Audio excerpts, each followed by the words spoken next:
Huddle up, NFL fans. It's almost Nickmas. Merry Nickmas. Nickelodeon and the NFL are teaming up for the ultimate holiday gift. The Nickelodeon NFL Nickmas game. I got 3 words for you. Broncos, Rams, and Santa. Oh, ho, ho. This is going to be the best Christmas ever. It's the Denver Broncos taking on the Los Angeles Rams in the Nickelodeon NFL Nickmas game. Christmas Day at 4:30 Eastern, 1:30 Pacific. Only on Nickelodeon. Hoop fans, one of the best NBA days of the year is coming up. We got a loaded Christmas Day slate this year, and we're teaming up with DraftKings to spread a little Christmas love. All new customers sign up today using promo code SMOKE and bet $5 on any pregame moneyline wager.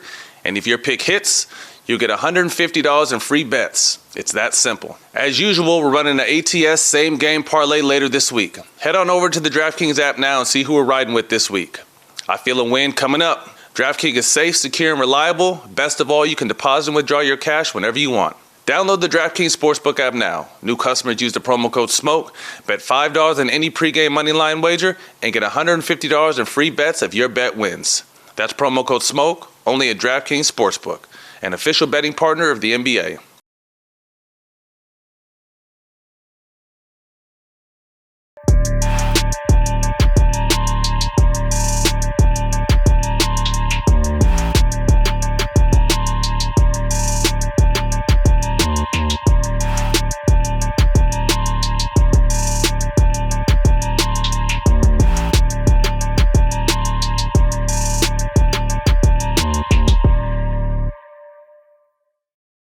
Welcome back, All the Smoke, Season 4 My bro. in LA. I've been waiting for this one. He came and did, What's Burning, and has stories, but we couldn't really elaborate. Today we're going to get to elaborate. Yep, interview him. Man, 4-time champ, played with some of the greatest players ever to live. Welcome to the show, John Salley. Thank you. John, what's up, bro? Young fella. What's happening? What's going on? How's life? I see you have John Salley's block party coming soon. Is that like Chappelle's block party or just shit different? What is it? You know, in 2005. Are we guest hosting? Yeah. I took over I'm for, you're about to. On your own show, no. I took over for Steve Harvey in the morning in radio, so I called it John Salley Block Party. But then I registered that name because I just knew, you know, after TV One did what they were going to do, I was going to, I know television is constantly moving, so I kept it. And so I was doing the John Salley, the blockchain, you know, talking about crypto. So I just kept the block party and I brought it back because it's more than just crypto. It's more than just the blockchain. It's conversations on health. There's conversation with music. I got Bun B, Chuck D, Raphael Sadiq. And then I got like legends like Frank Bukowski from Seattle and from San Antonio. He choked me. He got hit by Dennis and jumped up and choked me. And I was like, Brick, it's me. I'm the wrong black guy. Yeah. We don't all look alike. His lips are entirely different. His lips are entirely different. Entirely. That bottom lip is just not, it's not human. I don't know how he never had a busted lip. Like, as much as he, like, put his face places, it should just be blood everywhere, but it's not. I love D-Rod. And that's it. I just decided, you know, I started back, it was Spider and the Henchman in 2011 on Adam Carolla's network. And we were getting mad numbers, but, you know, I didn't know what I was doing. I was just having fun. Right. And then I started seeing I was getting 1 million views, and I didn't know what that meant. You know, now I know how much that means. You've always really been big in the entertainment space. Yeah. You know, we were talking not too long ago. When we came into the league, it was less talk about business. It was more about cars, women, jewelry, that kind of shit. You came in the league way before, so no telling what that conversation was like. But what? Weed, cars. Same thing. So when did the business of basketball strike you? Because you were one of the early, as far as I see, like started doing movies, TV, shows. I played in the NBA just to get into the movies. That's what magic. Hey, listen, I'm a O.J. Simpson fan, Fred Williamson. I'm a big movie fan, and then I said I want to do movies. And what I realized is that athletes, in order to get in front of the TV, Joe Namath, you had, you know, if you won and you came to Hollywood, they would put you on shows. That's what I thought. Um, but 1989, I came in the league in 1986. 1989, they gave me the microphone at the All-Star game in Houston. And I walked in the locker room, like for the slam dunk, right before the slam dunk competition. And the security wasn't going to stop me. And inside stuff was just like on me. And, I'm with Ron Harper. And, when he's snapping, he don't stutter. Like so I got him, I got Dominique. And I just said, man, I like this. This is the easiest way of doing things is to literally be in front of the camera. Then I was friends with Will Smith and Martin Lawrence. And I came out here and I said, this is it. This is what I want to do. I mean, you mentioned both their names. This is a little later in the show, but let's get to it now. The character you played on Bad Boys, and how did that happen, and what was that experience like? Well, I was in Miami, and and they told me that they were downtown, and I went downtown. I met I pissed off Martin really quick. You didn't know him yet? No, this is my man. Okay. But he was engaged to this girl, and named Pat. She was Miss Virginia, fine. She still is fine. She used to be married to Emmett Smith, and then she no longer went. But and he said, "Sal, meet my girl." And I looked and I said, "Y'all got a prenup?" And he got pissed automatically. So he just don't know you just say crazy shit like well, that, man. Sinbad said it to me. I said, "Hey, this is my fiance." He said, "Y'all got a prenup?" Like he didn't. He said, get the business out of the way because it is a business contract. Mm-hmm. Yeah, my wife has been chief of staff for 29 years now.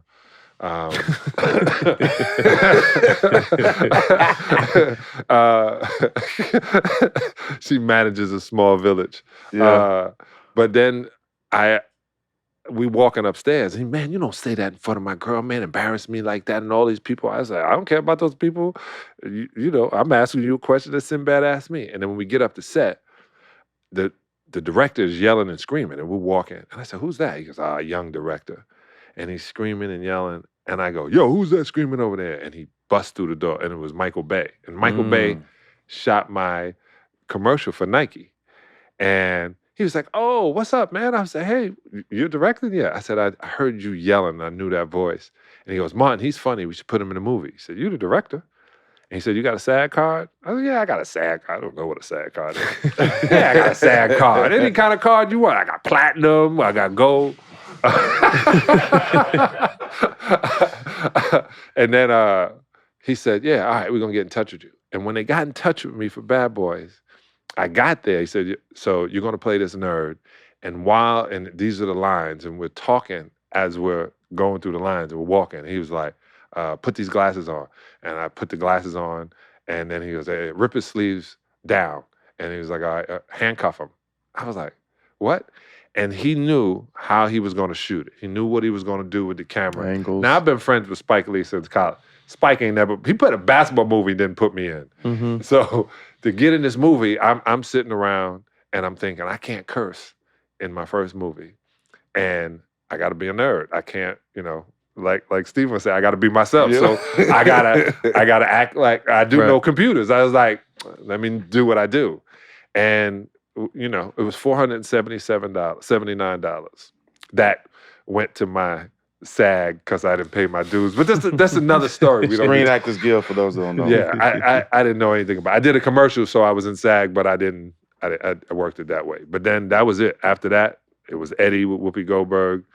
Then I got on NBC. I just kept wanting to be in front of it. And I got blessed with the Best Damn Sports Show. Let's talk about your upbringing in NYC in Brooklyn. What was that like?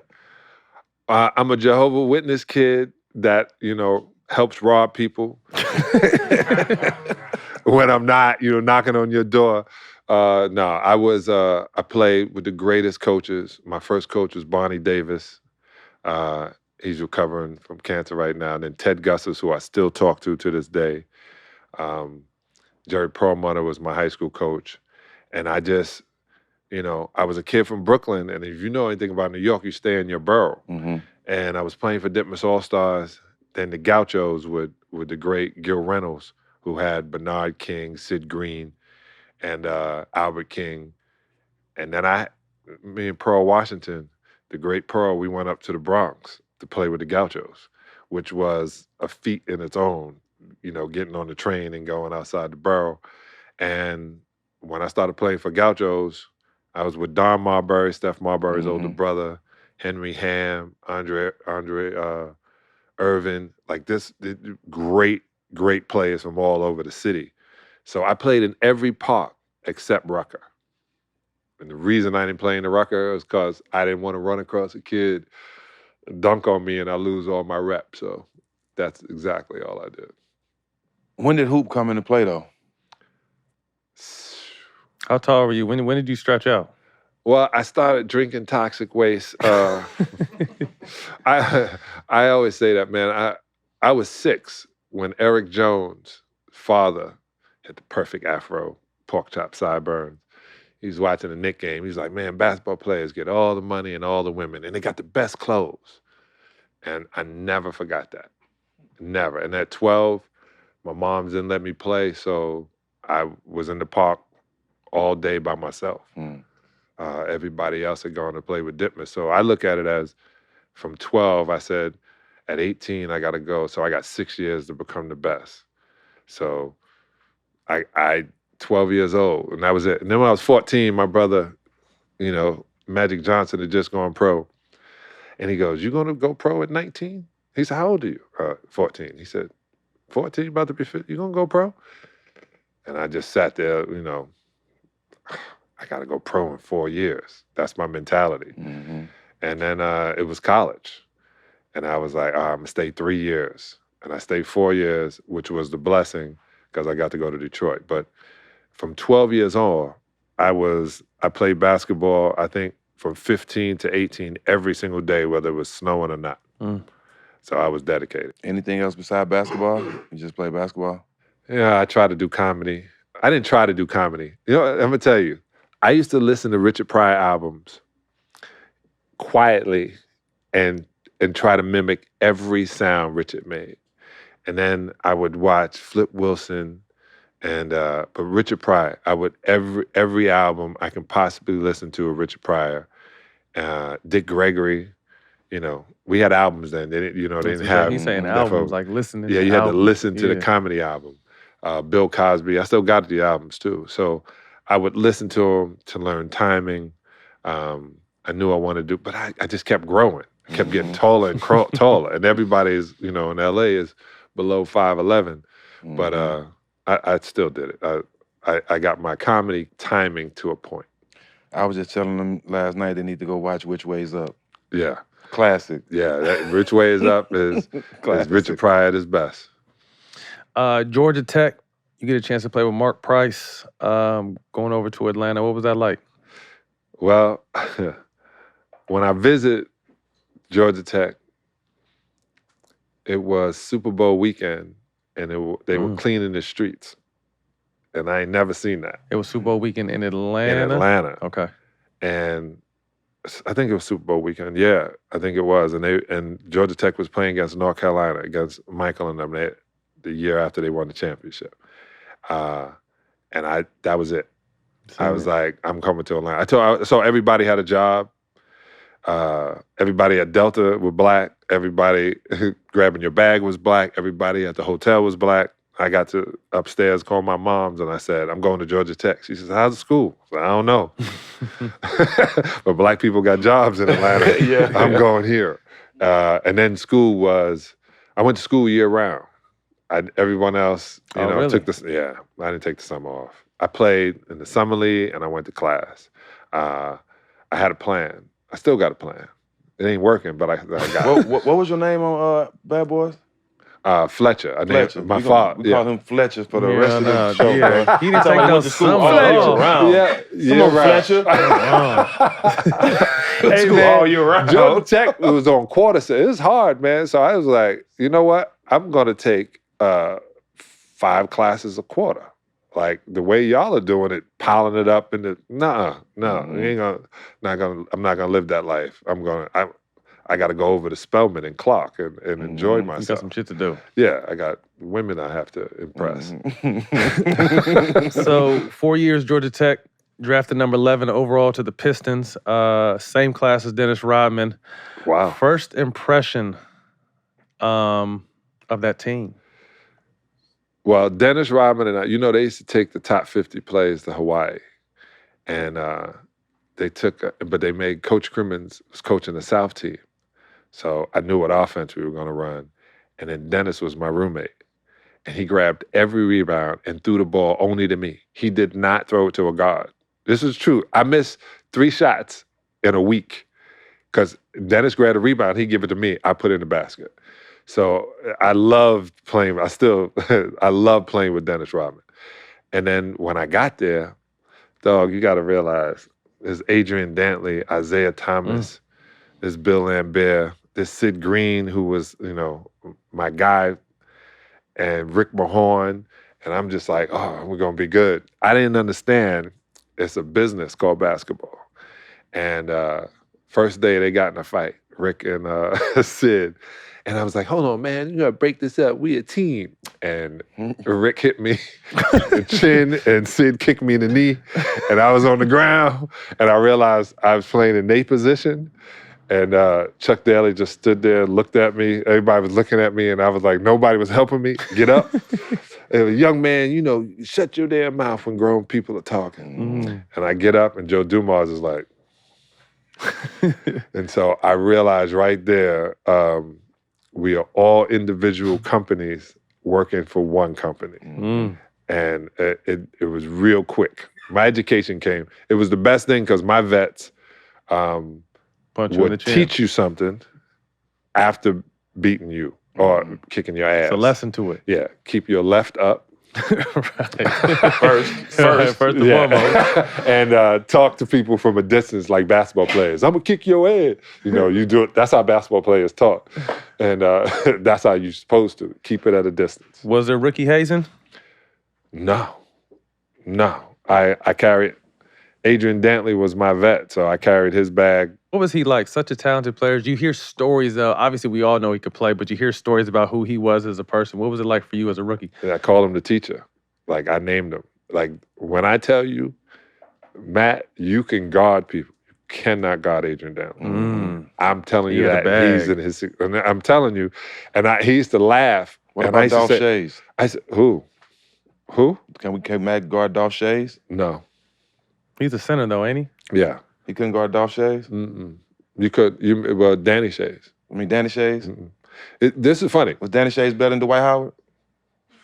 Dwight Howard is one of, he doesn't get his props. I say I asked you a question, Fletcher. He would foul. No, that's not what I'm asking you.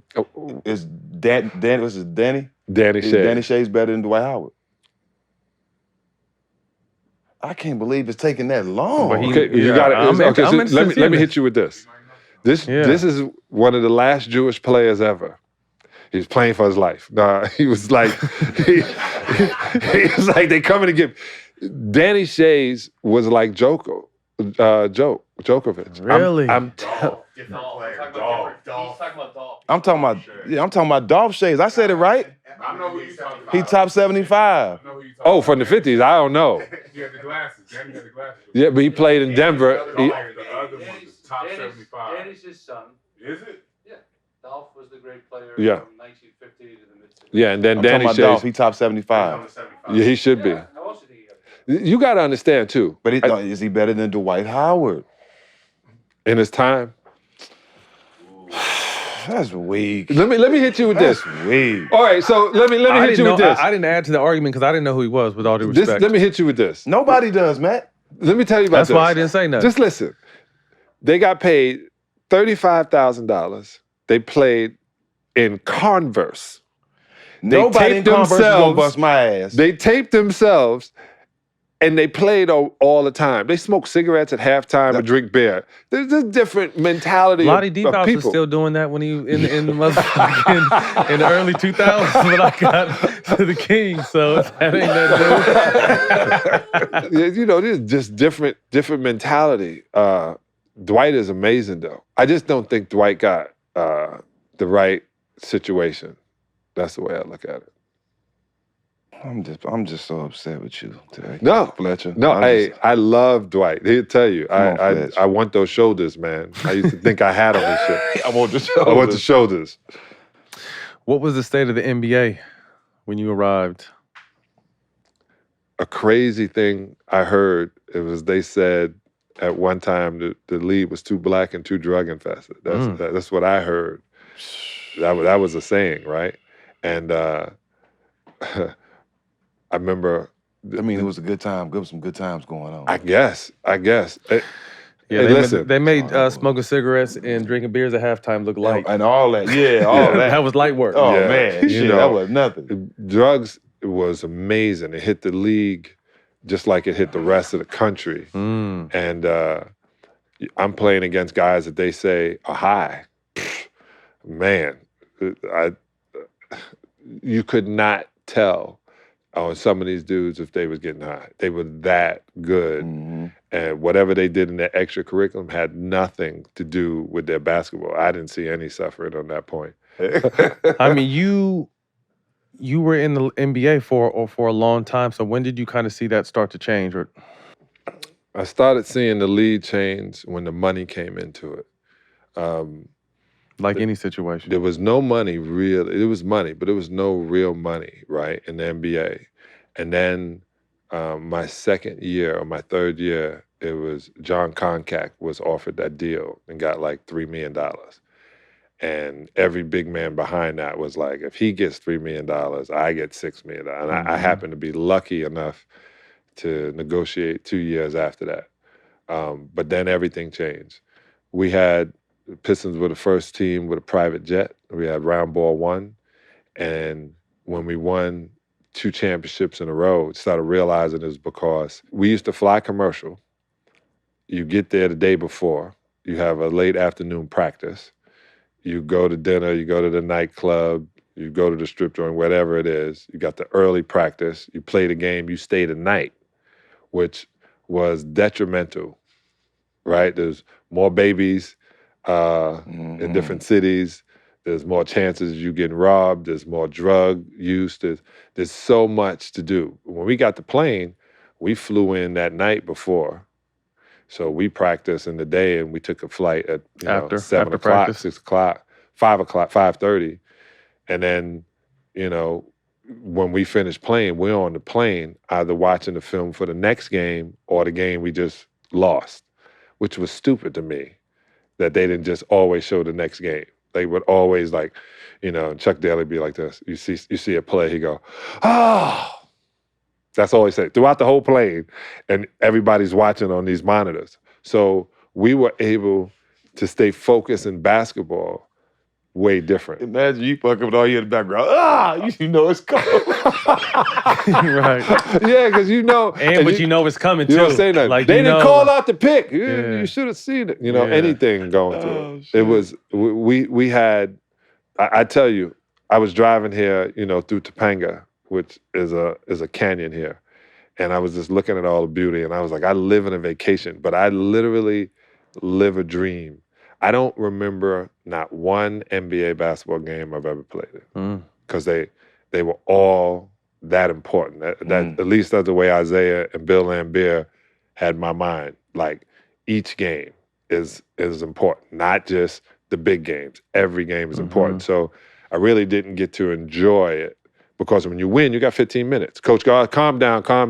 We won, but we didn't dominate. I'm hurry up. I got to get out of here. I got to get to TGI Fridays. That's where the girls are. So, I was, always stuck in. Every game was intense. Every single one. So I didn't get to really see it. But when I look back at it now, I look at something.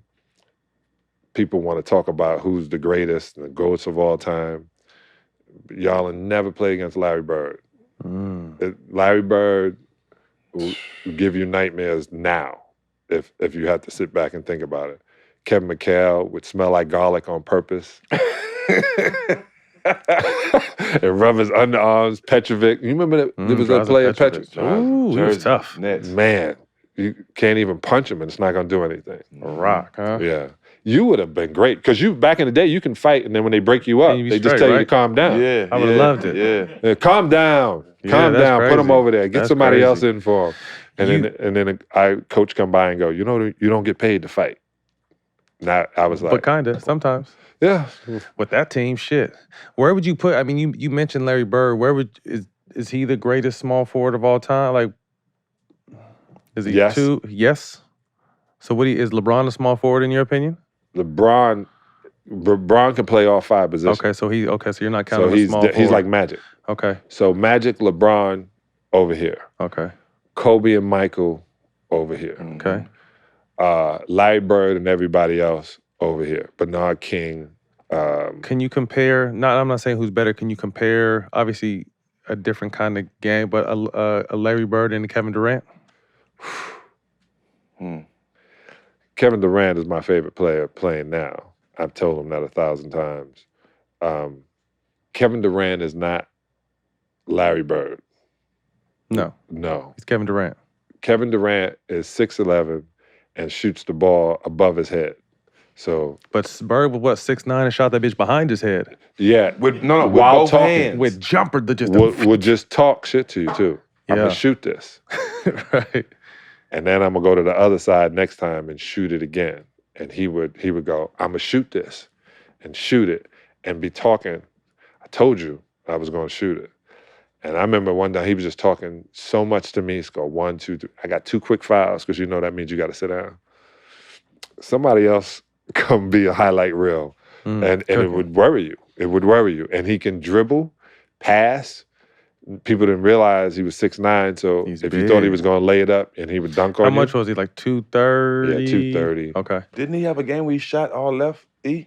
Oh, he could have. He had like 30 with his left? Yeah. Well, I tell you this. I tell you, Stak, you know how you play defense, you lean, and then they don't do this anymore, but they punt and they do a fadeaway, right? Everyone did it, right? Guys would bang you and then fade away on one leg, try to be like, Wilt Chamberlain. Larry would hit you and go like this, and then you would fly by. Shot fake. And he'd be like, stupid. Stupid. I'm just constantly snapping, saying things like, oh my God, I'm gonna give you 50 tonight. You know, he was like, oh my God, they're not gonna throw you the ball. They're not gonna throw you the ball. I would have loved to play with him. Oh, that's funny. He's the best. Our friends at Moneyline are running a dope promotion right now. They're giving away $50,000 in holiday bonuses to everyday people who work their asses off throughout the year. Let me know who you think deserves a bonus by going to Moneyline's Instagram, TikTok, or Twitter and commenting in their official holiday post. I'm nominating my sneaker guy, Deli. Dude is always hustling to bring me the latest and rare drops, and he never misses a beat. So for that, I want to nominate you, and I appreciate your hard work, bro. Huge shout out to Moneyline for hooking people up with this giveaway.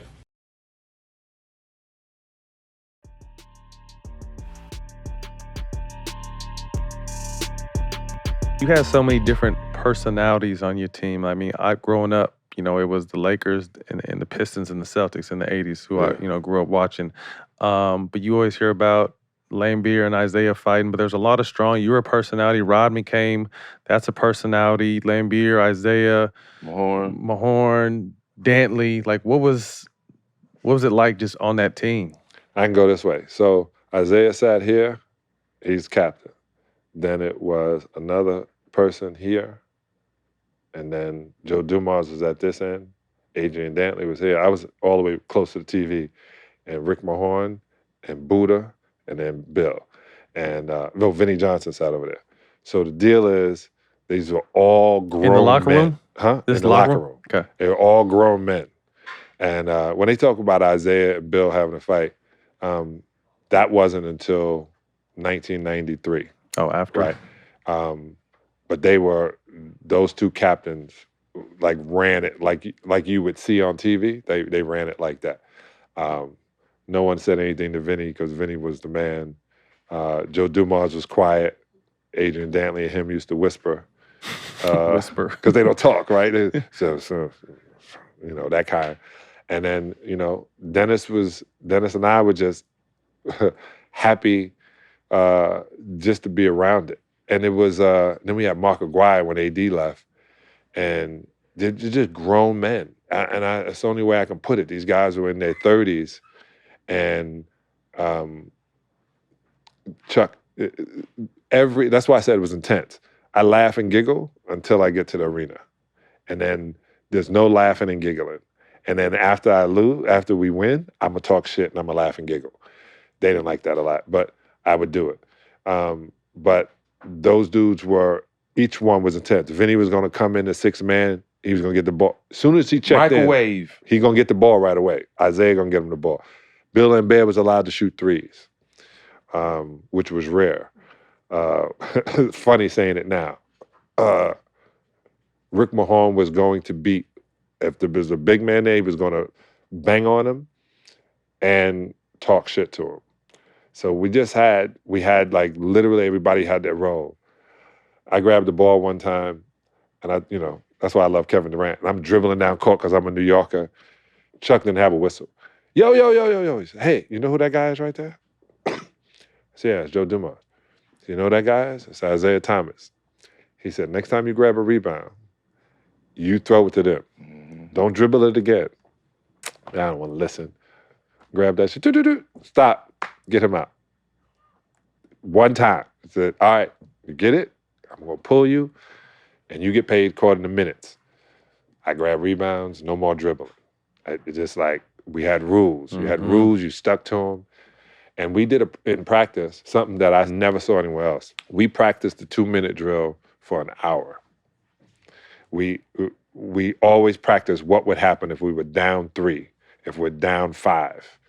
He would practice that. Well, as I got older and went to teams, I started realizing guys didn't have training on what to do in pressure situations. And so our practices were technical.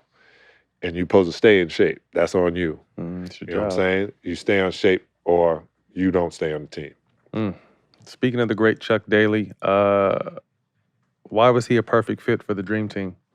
Oh, Daddy Rich. God rest his soul. Because he knew how to handle men. Like I said this. Each player is a Fortune 500 company. To know how to make all of these companies work together for one goal is a trip, because certain guys have to get paid, have to get numbers. Certain guys have to get rebounds. They do incentives. When I played, you had to play in order to keep your spot, right? They didn't have to play you because they pay you so much money. They got to play you. No, if you ain't playing right, you're not playing.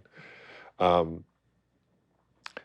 Chuck knew how to handle people. Chuck was like Michael Jordan loved him. Like they would play golf, they would hang out. He talked to you as like a man. He said to me one day, he said, you keep playing like this, I'm gonna trade you to Milwaukee. And he knew I didn't like Milwaukee. He said, there are no nightclubs in Milwaukee. He said, there's bars, and it's not Detroit, it's a country town. He said, I'm telling you, that's what's gonna happen. And that's all he had to say to me. Straighten you right up. Yeah, he talked to me is one thing. He didn't yell at you at the game. He yelled at me one time on the bench, and he was screaming at me, and I was sitting, and I was like, all right, coach. And then William Burford said, why he yell at you? I said, because he can't yell at Bill, right? Because he knew he couldn't yell at Bill Lambert. That would shut him down. So he came and say everything to me, and I was like, all right, got you. Wasn't even for you. Nope. I know what it was. You played in the era, obviously, when that Dream Team was built. Have you seen a team that we've built since that can compete with them or beat them? Compete with them? No. So, because there's talk about the Redeem Team and all, do you feel like the Redeem Team was dope. But let me tell you, Michael Jordan at that time and was Kobe. Just coming. Michael was, 1992, he just won his second championship. No. He was a crazy human being. Charles Barkley at that time was monster. Unreal. He led the team in scoring.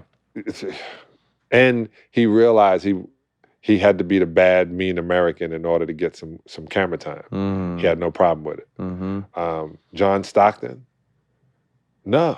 Couldn't. There's Kyrie Irving would have dribbled all the way until Charles Barkley hit him. I mean, Charles would have hit him after a while. Charles would have ran his ass and then been like, stop all that dribbling. And it was a foul then. It wasn't a flagrant foul. Right. Let's call your mother. Let's watch the video. The cops are waiting at the locker room. Right. It was just a foul. Right. A hard foul is what we would call it. But I look back, Larry Bird having a bad back is one thing, but having Magic and Larry on a squad just negates anything you're ever going to bring to me. See, I like hearing, because we always have people talking that didn't get a chance to play in that era. You played right in the middle of that era. Yeah, I didn't get a lot of sleep. I started balling real early. I didn't know why I was getting balled. I didn't know it was stress. Every night. But I mean, we had to play against Magic, man. And then I had to guard Worthy. He got 42. He got 20 on me. Ain't that his jersey number? Wasn't he 42? Oof. And he didn't talk. He didn't Did say his glasses a ever word. fog Anytime up? somebody say 20, it was really about 27. 20.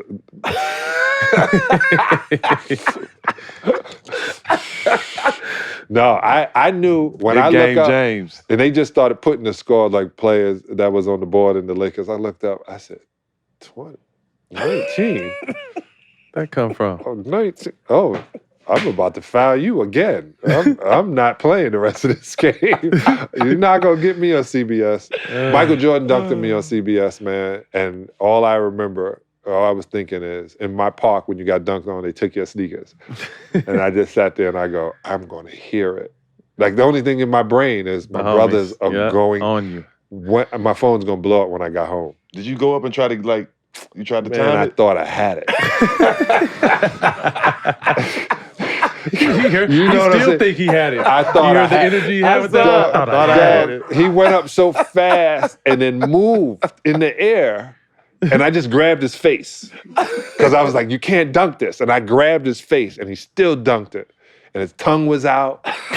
And you try to take it out real quick like Alonzo Mourning. They were like, no, that's a foul. And then the cameras on you. You trying not to be in the camera. I was like, got my ass. Oh, that's funny. Rookie season, you guys lose to Boston in the Eastern Finals. I played well. Yeah, that memorable play where Bird stole the ball on a quick inbounds. I heard Isaiah wasn't even supposed to be taking the ball out. Right. And then after the game, Isaiah said if he was black, he'd just be another good guy. Media wasn't what media is today, but the fact that Isaiah Thomas said that about Larry Bird, what did you think when you heard that? And what was the energy around the game like back then? Zeke crazy. Okay. So this is what happened. What had happened was, so Boston, That's funny, though. there's so many numbers, right? And all of a sudden, Isaiah, being reactive, thinking they're going to foul us as soon as we get the ball. So as opposed to having Bill take it out, he took it out to throw it to Bill because Bill, next to AD, was our best foul shooter. A guard's never supposed to take the ball out in our offense. Damn sure not Zeke. Right, because you want him to. You want him to catch it. Isaiah was looking at, and he's looking at Chuck. Should I call timeout?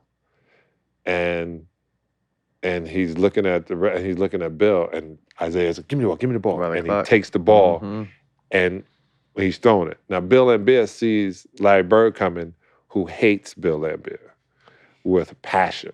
Really? Yeah, he hates Bill Laimbeer. So Bill sees him coming, and opposed to stepping to the ball. You got alligator arms?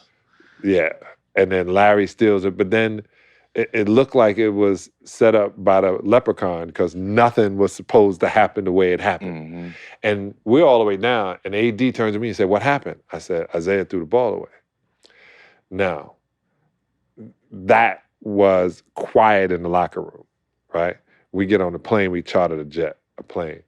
We get on the plane, and Isaiah's sitting at the wing just looking out the window. And there's guys in the front, there's guys, like, no one is sitting near him. So I go and sit near him, and I go, you want peanut?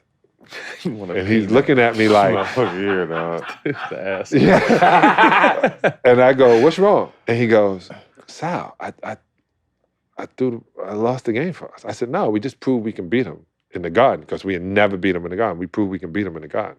We're going to kill him at home, and then we're going to come back and beat him in the garden. He shakes his head. We destroyed him game 6. We come back for game 7, and we outside. I mean, we're looking up. We're at this thing. We had like a walkthrough practice, and we talk about how big this game was going to be and how we could not make any mistakes. And the fact that Adrian Dantley was diving at a ball tells you how intense it was. Real. He that ain't in his contract, diving at a ball. AD was like, don't pay me to dive. I just get buckets. That's it. And they hit heads, and, you know, they're carting them out. We hang on, we lose.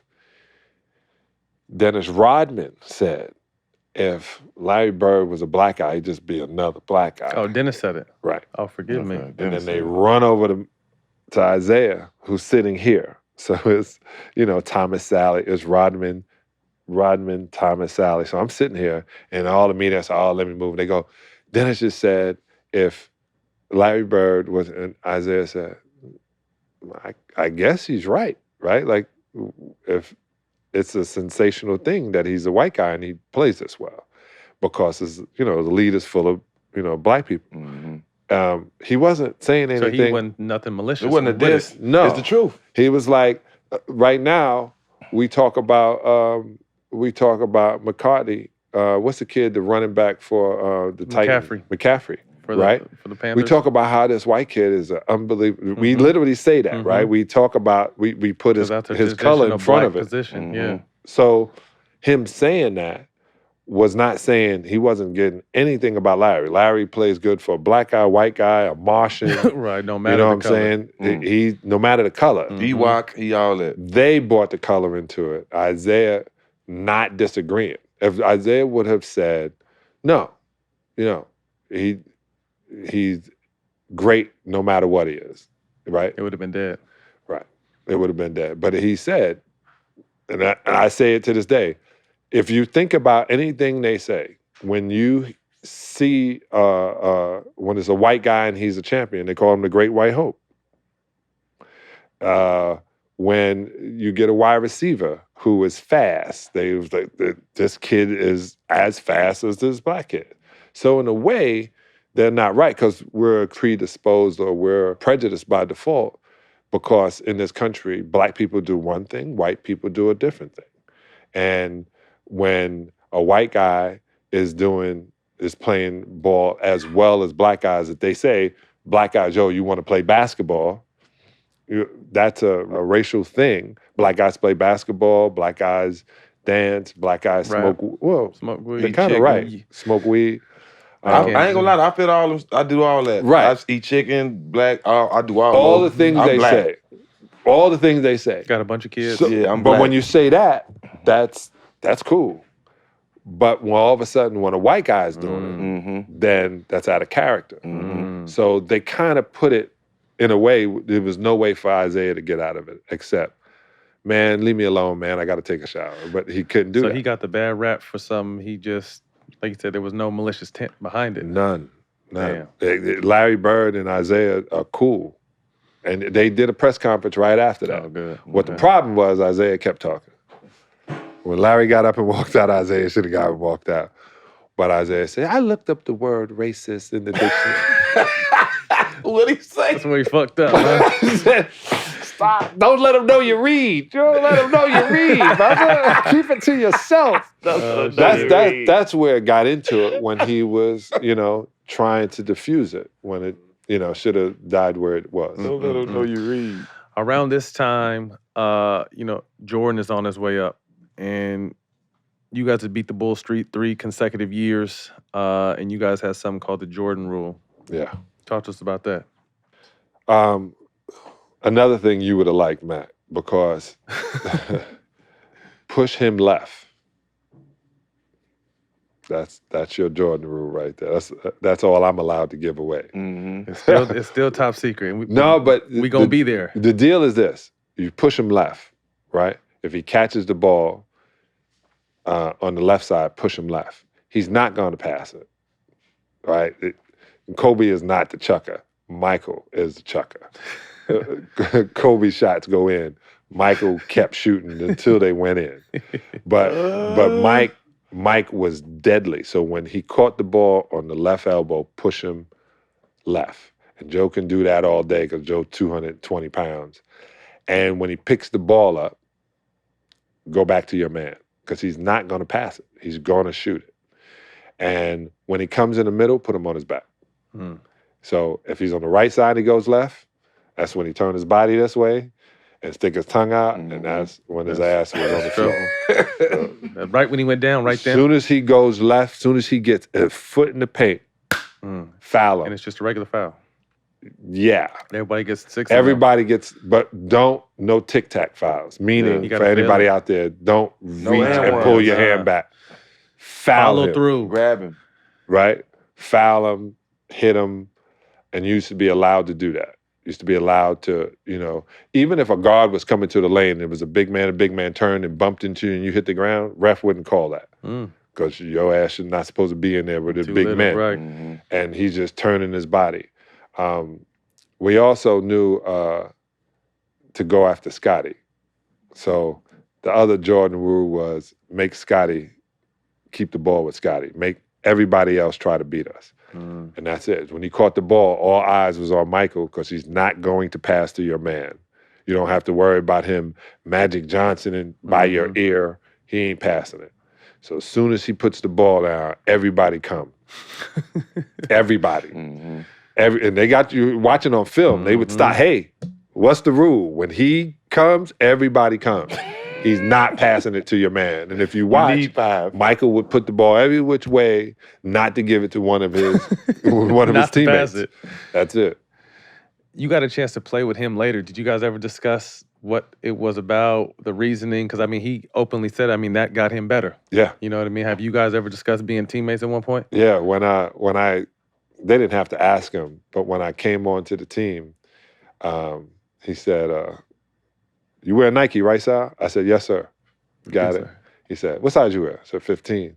He's like, all right, that's what's up. That's what's up. Just making sure you ain't, doing no craziness over there. The next day I came in, my whole locker was full of Alonzo Mourning sneakers. Because Alonzo used to get them first, and they were red and white, and then I got them. I was like, good looking. He said, yeah, that was that. And he would always ask us questions. He would ask Dennis questions, but Dennis didn't have answers.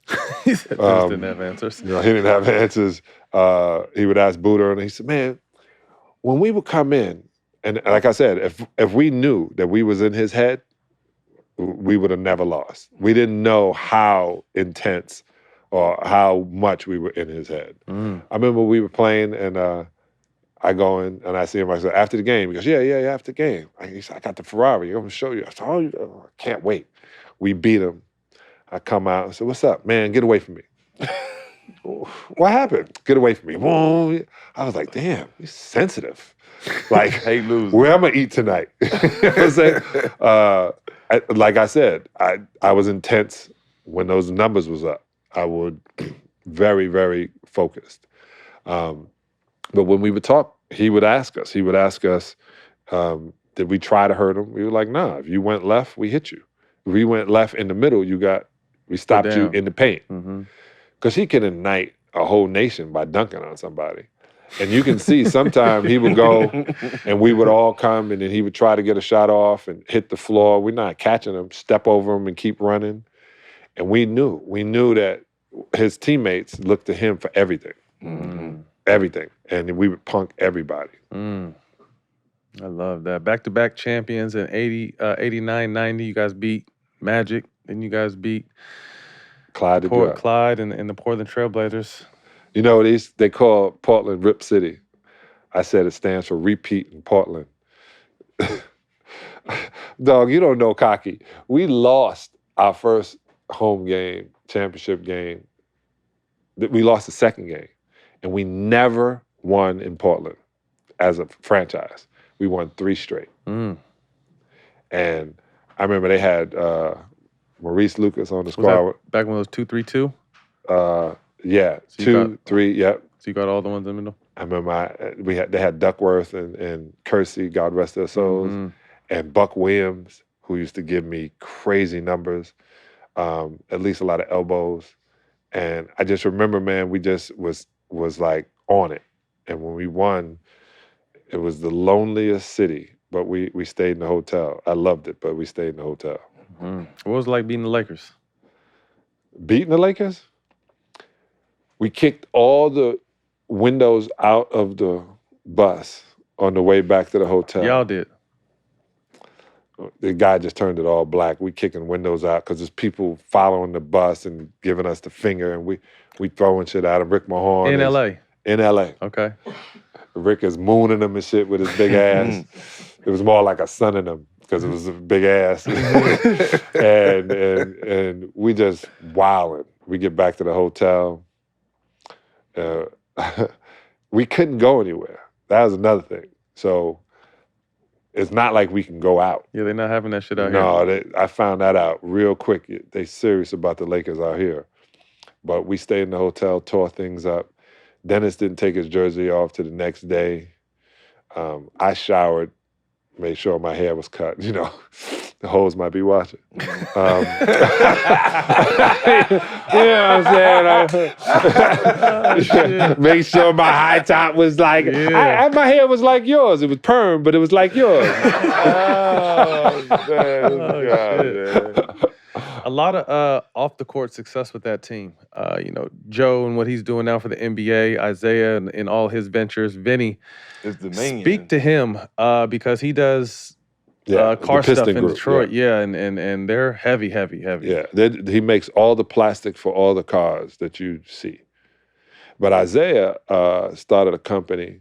It was called One World Farmer, and I'm a shareholder and an ambassador or something like that. I worked some numbers out of him. You know, I had lawyers do that. The wine? No, The he tree. owns cannabis. He's the He largest owns the wine cannabis. too, though. Wine Yeah, too, right? champagne. Yeah, champagne, yeah. He's the largest cannabis and hemp grower in the world in Colombia. And BMW had literally come and contracted him to take the hemp and make it into hemp plastic for their cars. But Vinny is running a 300 million plus business. I tell you this, man, my rookie year, Vinny had this gold watch on. And, you know, he talked to me because I was from Brooklyn, but most of the time, vets didn't talk to me. So, or they talked at me. And I was like, man, that's a nice watch, man. And he was like, yeah, man. So I said, how much a watch like that cost? He said, $7,500. $7,500 for a watch? Man, I couldn't believe it. It was a Patek Philippe.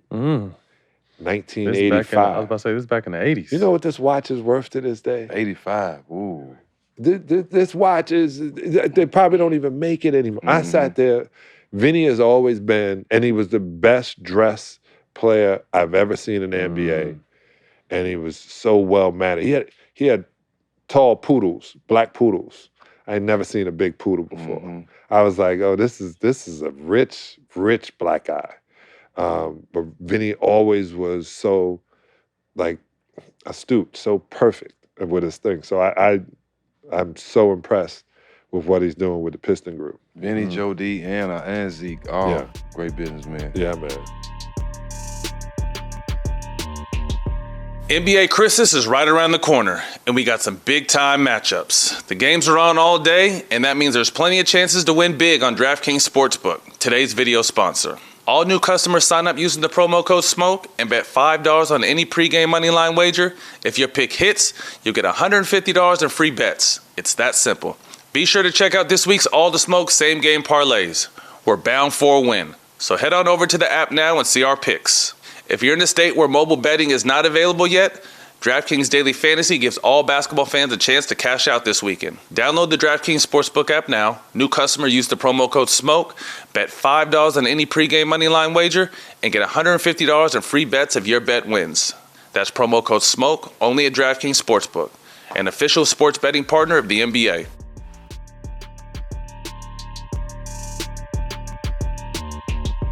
The NBA Top Shot is where the NBA's biggest fans buy, sell, and earn official licensed videos and collectibles. Rip packs or purchase individual limited edition moments from the marketplace to build your ultimate collection. From rookies to legends, enjoy all the fun and excitement of collecting without the hassle you're used to. No grading, no shipping, no fakes. Just a 24-hour marketplace for verified users to buy and sell authentic NBA videos and collectibles in just a few clicks. Your entire collection of NBA Top Shot moments never lose quality and are accessible by any device, so they're always at your fingertips. During NBA Top Shot's Holiday Hoops, you can win and share thousands of dollars in NBA tickets, jerseys, and NBA Top Shot packs, and other amazing prizes. It's an NBA fan's dream. Sign up at NBATopShot.com today for your chance to win. Rep your team, flex your fandom, and your own great moments from the NBA. Exclusively from NBA Top Shot.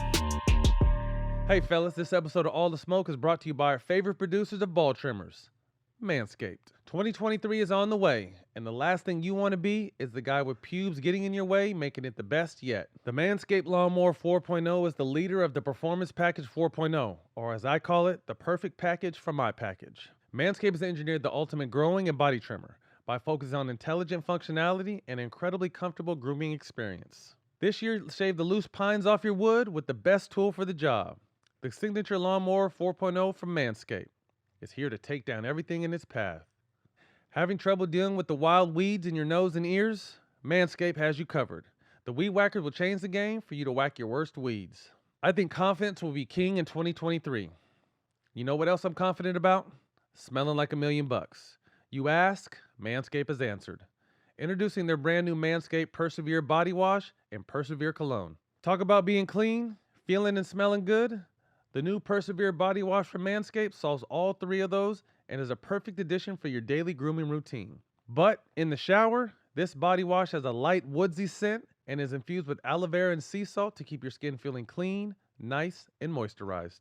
This new Persevere Cologne is like the body wash with a light woodsy scent that answers the call of the wild by leaving you smelling like a man forged from earth. It is also cruelty-free, dye-free, paraben-free, and vegan, so you know you're in the right hands while smelling right.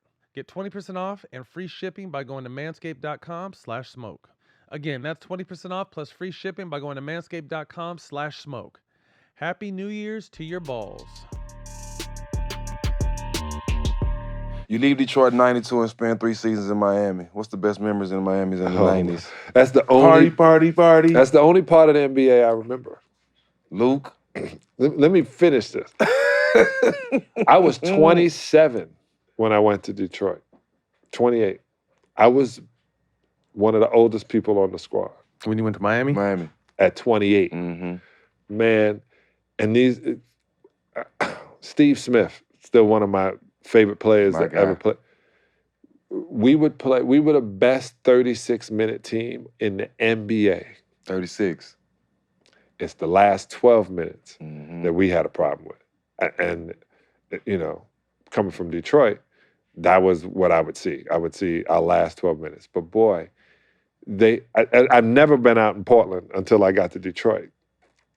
And and the girls came to the hotel. And there was just women everywhere trying to get to the Miami Heat players.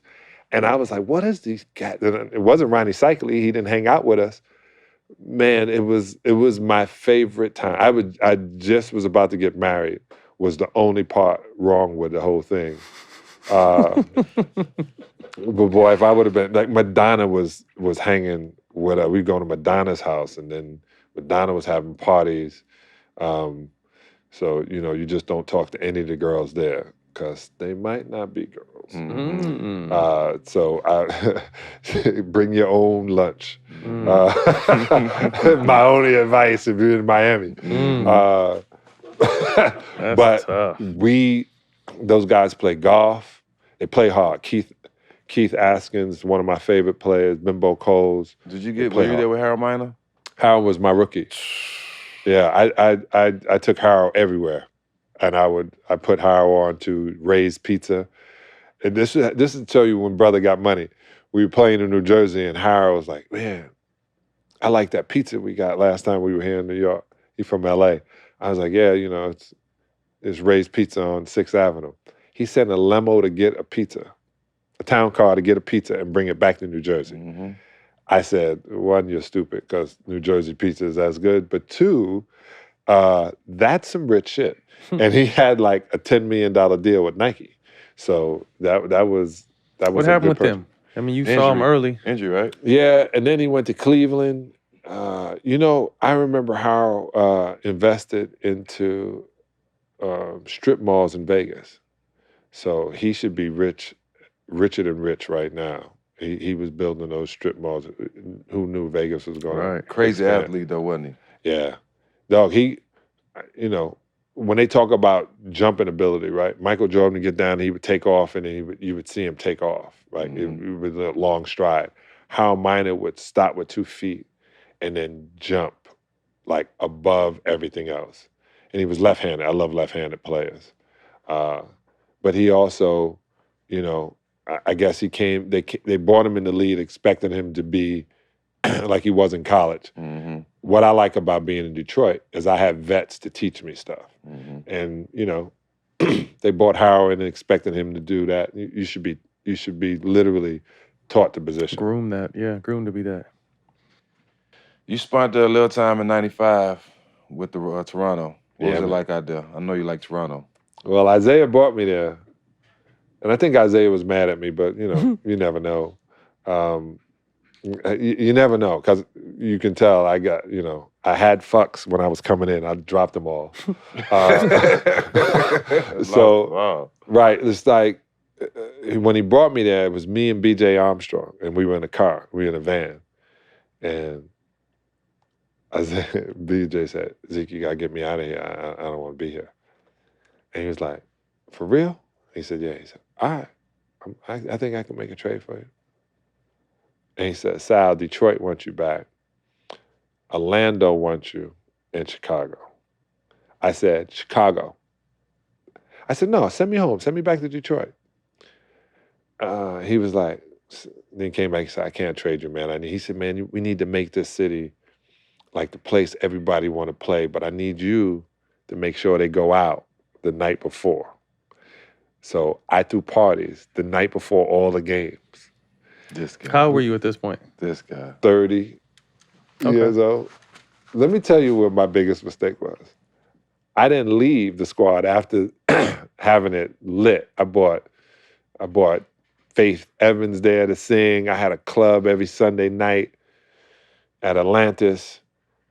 When I asked to be released, right? I had to give up $750,000 to get out of my deal. So I was the only free agent in the NBA.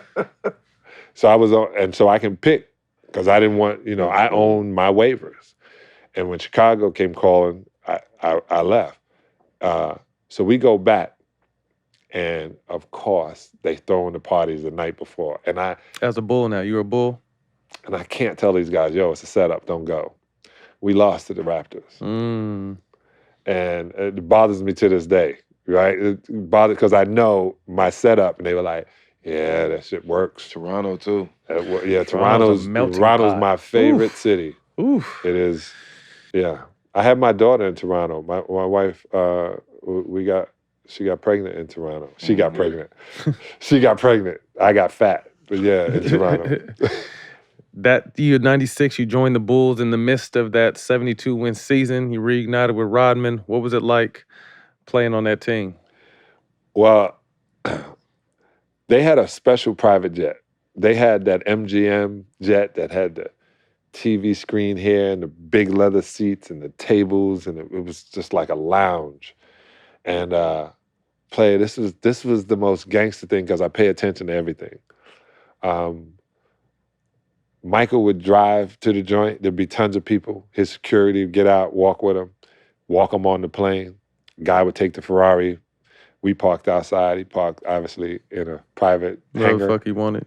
The security got on a private jet and took off before we did, so they can be there when we landed, because they didn't get on the plane, which I thought was expensive and gangster at the same time. Very gangster. But like, Judd Bushler and Steve Kerr literally showed me how to get to the airport, asked me about restaurants. Ron Hoffa and Pip, they were like, whatever, Negro. But Dennis, once again, he wasn't talking. And these guys literally showed me, how to get around, which was weird, because usually when you get to a team, these cliques stay within their clique. Even though they had cliques, it didn't feel like it. when we got in the locker room, it felt like a team, even though there was cliques. And I knew we weren't going to lose. I don't know if y'all ever had that situation, but when you walk in, you already know you're going to win when you walk in. Because, like, you see the other guys looking at you. 1 year. Yeah, it was a trip. Everybody was afraid of Michael. Everybody. When we got to play against New York, and Derek Harper, I love you, Derek Harper. You know, he had those big old nostrils and, you know, can get more air than everybody else. You got to watch out for that. Stealing your air? Yeah, man. But he was... Jack be stealing air. I knew it was coming. I knew it was coming. I know. I knew it was coming. I thought they were gills. Don't you nose it. But let me tell you, this is the longest he's been in the show and not threw a shot. This is the longest. I knew something was coming. I was about to check his temperature. You sick? Yeah, but I hit Derek Harper, man. Michael said, "Yo, man, he's hawking me, man." I said, "I get him off you, run him off me." And then boom, and I set my pick up like this, and it hit Derek Harper. He looked around me and flashed his nostrils. I said, "Hawk." It was just a pick. He just looked at me. I said, "Damn, he gonna hit me in my jaw." And I remember Detroit. Hands up. It was just a pick. It was just a pick. He was like, all right. And I was like, he gonna get me then again. He didn't get me. But MJ loved it. And it was a trip because Ron Harper then takes me out after we get home. He go, you know, that's what we expect you as a Bull. And I was like, what you talking about? And he was like, yeah, we expected you, you know, to bring some of that toughness. I was like, why are you talking to me? Like, why is it we having it? You play for Cleveland. What do you mean? Michael should be talking to me. Go get the boss. But yeah, we wore suits. Michael was sharp, made sure everybody else. We smoked cigars on the bus. One time we were smoking cigars and the guy turns around and goes, hey, no smoking on the bus. And Phil goes, when we're on the bus, there's smoking on the bus. Word. And had a cigar in his hand. The dude couldn't say anything. We popped like the vents. I was like, oh, this is the best thing in the world. It was best. Steve Kerr would be like, I hate these cigarettes. It was just freedom. It was freedom.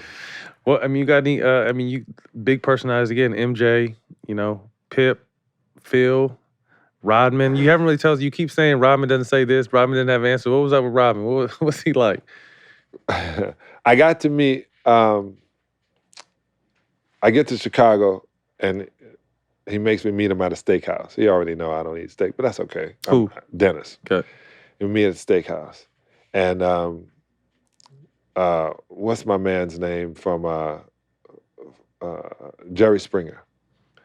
And Jerry Springer's at the dinner. Yeah. And I'm like, oh, this is bomb. So I'm sitting around talking to Jerry Springer. Jerry, you know, he likes girls too, and pointing about all these girls. And then Dennis is sitting next to this blonde who's bodied out and, you know, glancing down at me. Well, you kicking with D-Rod. I know. Stop glancing at me. Mm-hmm. So Dennis said, Sal, yeah, she fine, huh? I go, yeah, she good. She all right. He goes, you don't think she's fine? I go, she's all right. She's cool. I left it at that. I said, if you say so, you know, it's cool. He goes, you don't want to kick it with her? I was like, nope.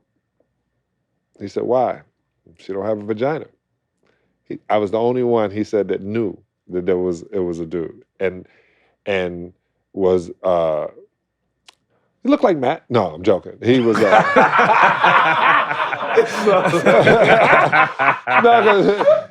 I know Matt must be tripping because people been calling you pretty, yo. He said, why would a guy call me pretty? You know what I mean? You just let it go. But this, I hear it from people all day. Yeah, and I go, oh, that's funny. Dude, I wouldn't say that. Yeah, right. You know, his eyes match. It's cool. But like everybody. And then he had his birthday party was at the Crowbar. And everybody came except MJ and a couple of other guys. But I don't think they knew the Crowbar was a gay joint until they got there. And there was a whole lot of trans women there. But dudes was literally hollering, not even understanding. I came in with two of my friends. And then this girl who knew me, she told my wife, she goes, yeah, I saw John. He had these two girls with him. She goes, oh, yeah, those are his two best friends. He, takes them everywhere. They was, they don't bother you? She was like, no, they're his friends. And I stopped talking to her. But I did. I used to hang out with these two gorgeous, Robin and Bobby, two gorgeous women, and they would go everywhere with me. Just my, one, they were unbelievable attractors because all the girls would want to come by, and then dudes would be like, "So come and talk to me about shit." You wouldn't talk to me any other time. Trying to get to them. To right now, yeah. I used to do it all the time. What was Phil like? Phil will give you a book. Phil will give you a book to read a book. I tell you, the best, I don't know if you heard the story, but the best thing that ever happened is we got film. And we're watching film. And he said, I do film a little different. It's 15 minutes of one, 15 minutes of another, because I found out humans can't really focus past 15 minutes. So all of a sudden, the movie kicks in and it's Friday. And all the brothers like, oh yeah, we watching Friday, and explaining to the white guys what Friday was. And we're watching Bill it. did that? Yeah. And as that's soon as it hard. got to Debo, he said, what's up, Craig?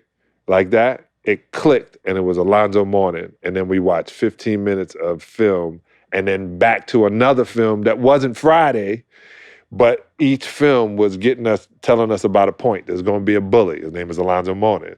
We're gonna call him Debo. Mm-hmm. And so he would mess with you after, man, you sit That's there, smart. you're there That's for dope. 2.5 hours watching film, not But it realizing goes you're by like watching this, film. though. Yeah. Mm-hmm. And the big thing was preparation. Phil does not yell in the game. Nope. But in practice, if he got to let you have And it, he let you anybody have too. it. Anybody, right? Anybody Yeah. get it? Everybody would get Yeah. it too. Mm-hmm. Because he used to go at Kobe crazy, and Ron too. He used to go at Ron Artest. Ron Artest would go right back at him. See, we didn't have to do that. Dennis Rodman said nothing. Dennis, you can call Dennis all kind of names. He would say nothing. If Phil said run through that wall, Dennis run through that wall. But he expected us to be professional. And he would say that. He was like, I'm not expecting you to lose, right? You shouldn't expect to lose. It's going to be a competition, but if we this is our only defense. You can't let your man get in between you and the basket. Now, if you jump over me and dunk over me, that's one thing. If you shoot over me, if I'm in front of you, that's good defense. So he didn't make you feel crazy about doing anything. But I love Phil, man. Phil, I came back, Phil had that meeting with me. It's called 15 Minutes with Phil. He said, well, sir, I have no real estate for you. What you gonna do? I said, well, I guess I'm gonna smoke weed. This summer, I'm out. He said, no real estate? No. And I was gonna go to Golden State. I'm surprised you didn't say, here, I got something for you. Yeah, he would have. But I wish I had. And I could have gone and kept playing. I was, What year was that? 36. Okay. 22 years ago. And then I made that decision. I did 3 movies that summer, and then I started hosting BET Live. And I knew I was it. That was done. That was it, yeah. What about Pip? You know what I mean? Obviously, super talented. Last year on his book tour, he was saying a lot of different things. Let Thoughts me on tell you, him as man. a person and a player. Yeah, just though. That's why I said it's over. Pip literally with me, we went to eat. When he first came in the league, I would trade tickets with him.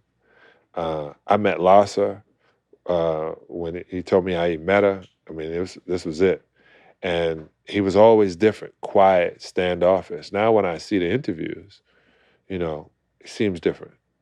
And then he was selling his weed, and my boy put me on FaceTime. He's like, hey, and I was like, I don't know what that is. You know what I'm saying?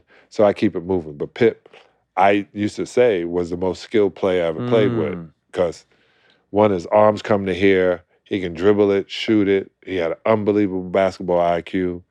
And everybody thought I was saying it was better than Michael Jordan. No, it's what Michael needed. I play, Michael needs a lot, because it's one basketball, and it was 5 guys in the way.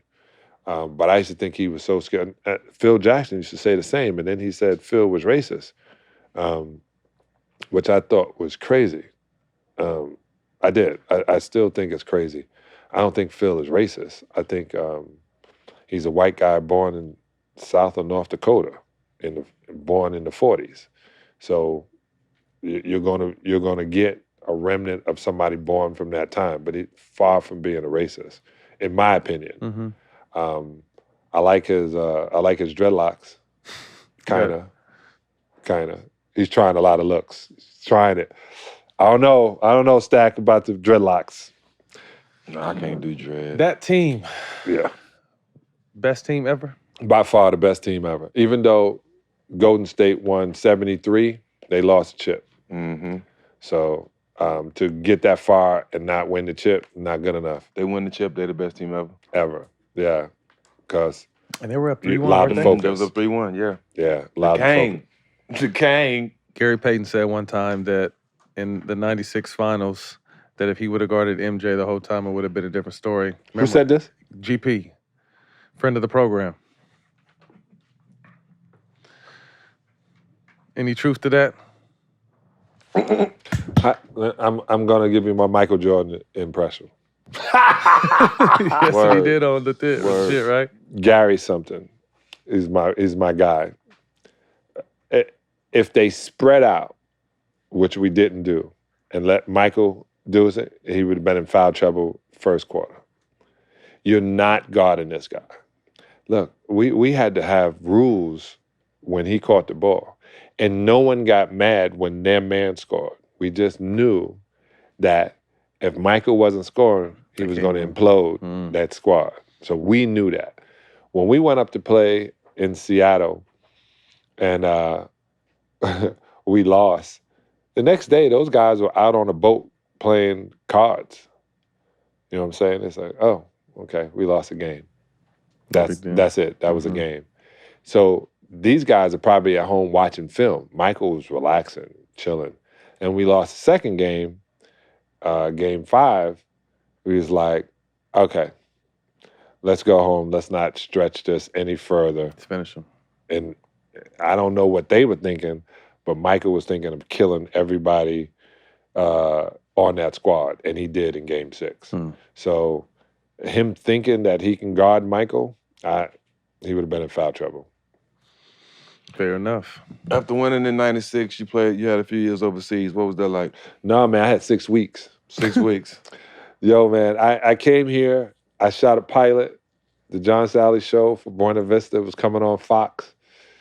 I was gonna make NBA money now, and I was the executive producer. It was a late night show. It was on and popping.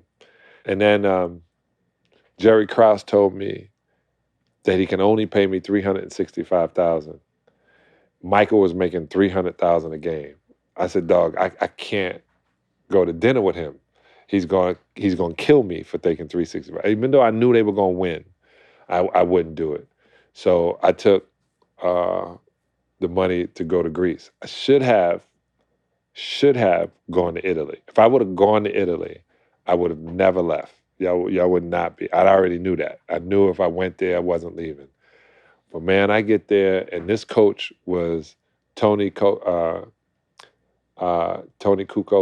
coach, and he told me that if Michael Jordan played in Europe, he would only average 16 points. I got a flight.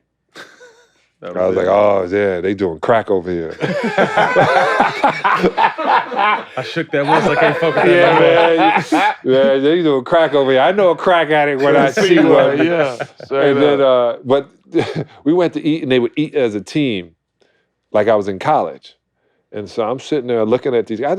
I just won my 3rd championship. So I did some amazing things, and I was like, why did I come over here? Like, why did I do this? It had to be just for money. And, and I wanted to see Europe. And I knew I was going to start my show in March or in April. So I said, I can play here until March, make $3 million, then do my show. And after 6 weeks, man, I was like, yeah, I got to get out of here. So I escaped. And as soon as I got back to America, I kissed the ground. I remember getting on my knees. You would have thought I was the Pope, man. I kissed the ground and got up. I was so happy to be back. But it was an experience. I literally had to sneak out of the country. Yeah. It ain't easy to sneak with your size. No, I'd act like I was picking somebody up from the airport. And And I had my driver. I said, yeah, I'm picking this girl up from the airport. Man, you're amazing. Your wife just left. I go, yeah, you got to keep them coming, The next day, and I said, man, she should be, let me go check this out. And I had sent all my bags back already with my wife. She had left 2 days early. She knew the plan. Yeah, and then I flew to London.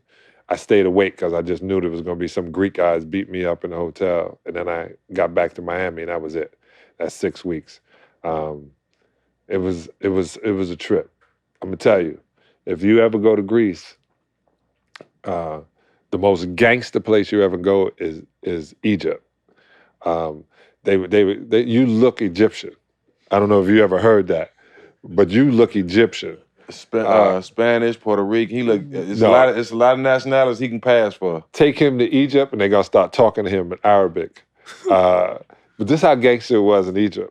All of a sudden, I'm looking, and I don't have my ticket, but they don't send you a ticket ahead. And I get there, and I go, "What's up?" And there's this one place you got to take your bags through, and there's gangsters there. There's no cops. The cops are gangsters. And where's your ticket? I go, at the counter. He goes, you got to have a ticket. It's going to cost you $20 for the ticket. So I had to pay $20 to get my bags through, then go and get my ticket. And I sat there and was like, oh, this is the way it is. Here. Yeah, it cost me $100 to get on the plane. On top of your ticket. On top of my ticket, it took me, the guy taking the bags, I'm trying to push my own bags. Like, no, you don't do that here. I said, no, I got it. He goes, no. Took my hand off it, gave it to this guy. He carded it. He said, tip him. I tipped, and I was like, what's the deal? He was like, that's the only way you get out of Egypt. But it was like that in Greece, too. Greece was gangster.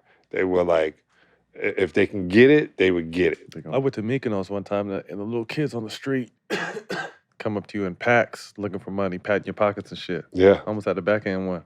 Yeah. You would have been backhanded. You would have looked like Bernie Mac walking through that joint, smacking people. Got straps. For real. 2000, you joined the Lakers. First impression of getting to LA. That all-world team that you joined. Well, my favorite player is Elgin Baylor. That's why I wore 22, one of the reasons.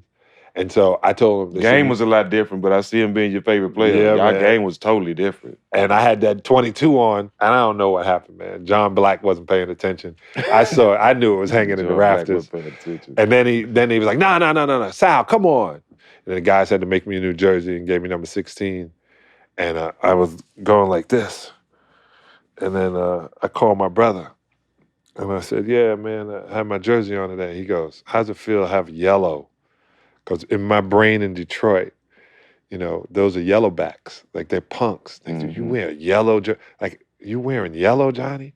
And I was like, yeah, man, I'm wearing yellow. Can you believe that?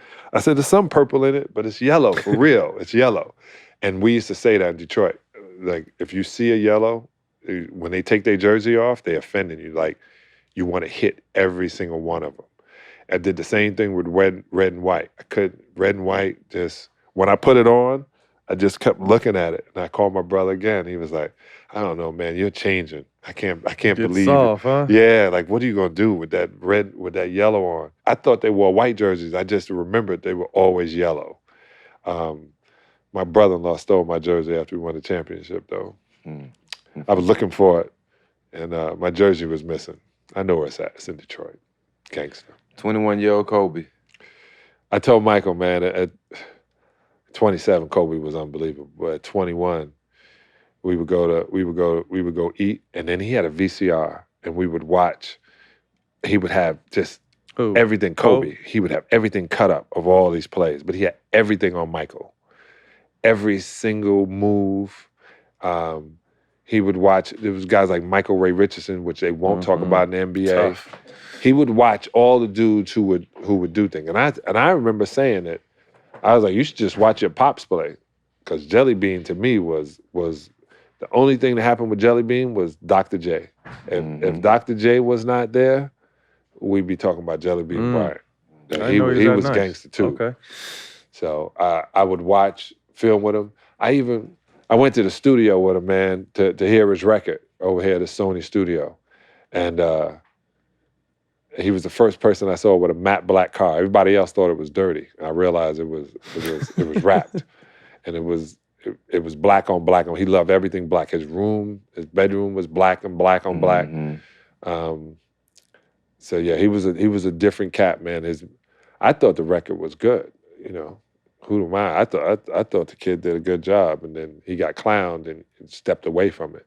But we played 1-on-1 every day, and I beat him because I'm 7 foot, and the game was to 7, and I get the ball first because I'm older, and I would just back him down, score, let him score, back him until he realized. I said, dude, I'm never gonna lose this game. It's You know we can't fact check that, so we just gonna let that slide. Oh, I guess. you know, matter of fact, when I was on the Best Damn Sports Show, you know, if you're wonderful studio, I heard Showtime got some money. If they want to pay for it, I got him to say it on camera. Oh, really? Yeah, I got That's him to dope. say it on camera. He's like, Sal beat me. He said he's 7 foot. I said, yeah. That's dope. But I ain't gonna lie, beat him every day. That's what's up. All right. How was the Shaq and Kobe's relationship in your eyes? It was great. I was filming behind the scenes, and when Kobe twisted his ankle, you know, Shaq was carrying him. I just think it got to the point, and Shaq said it was his fault. Like he was listening to people who Shaq no longer listens to, who they were saying things like he's getting all the commercials, he's getting all this. That wasn't in his true. ear. Yeah, I didn't see it, not the first year, and I don't think it became something until the third year. Right now, me and Matt talk about this all the time, about how it's important that these teams have a vet or somebody that played the game on these sidelines. You was 35 at the time? Yeah. How important was it for you to be there, and how important is it to have vets on the sideline for young guys, especially because you had Kobe at a young age? They called me sensei because I was literally just took over for what AD was teaching me. I remember I had Devin George. I took him to get a facial. I said, those little black marks on you, there's no freckles. That's called blackheads. Yeah. And then he got braces, and you couldn't tell him. And he already had green eyes. You couldn't tell him nothing, boy. In LA? Yeah, he was. Devin was my guy. But when you have a vet that, I would say this too. Hey, we're going to the club. You got 20 minutes. Like they would want to. We ain't staying all night. We hopping, and you know we here for a reason, not a season. So get what you're looking for, and we back out and watch what you're doing. Don't sit around buying drinks because people see you drinking. They're gonna do what they did Charles Barkley. They're gonna say something. They're gonna get in your face. Yeah. Also, it's just keeping them focused the way everything was and how. And like, hey, because Phil was so, like he said, he expects you to be professional. So when guys would seem like they were moving a certain way, they're like, nah, we here to win a championship. And it was from the beginning. You say we're here to win a championship.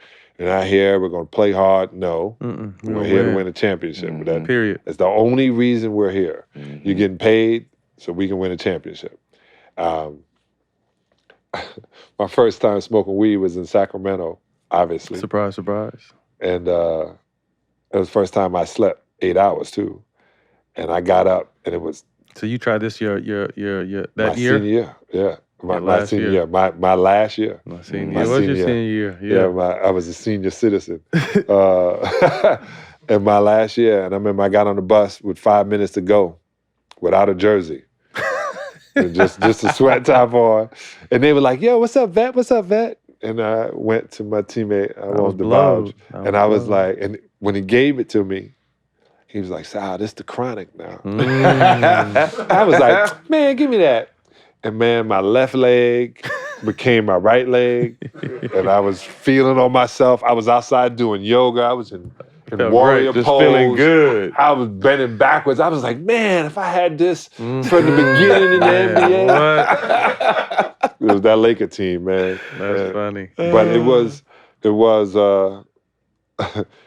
was cool because I remember Kobe proved to AC Green he was not to be played with. They went in the shower area and had a wrestling match. Kobe dipped him? Yeah. We got him in that headlock, and that's a big-ass head to get in the lock. That's the Iron Man, too. Yeah. Kobe didn't get activated in his eyes. I don't know how, but he got AC in the headlock, and AC's like, all right, cool, I'll leave you alone. It was that kind of thing. There was no punches thrown, nothing like that. No. Shaq that year, MVP, 30 points, 14 rebounds. I think, with all due respect to Wilt, Shaq was the most dominant player because he went up against more bigs that were bigs. Thoughts on Shaq and just that season in particular with him? Let's go back. I saw his face when you said that. The most dominant player ever was Wilt Chamberlain. Let me tell you why. He scored 100, bro. That was what I was going to say. He scored 103. And they told him he couldn't dunk. Imagine. That's tough. Touch, skill. I'm asking you this, though. But Shaq is the most talented big man I've ever seen.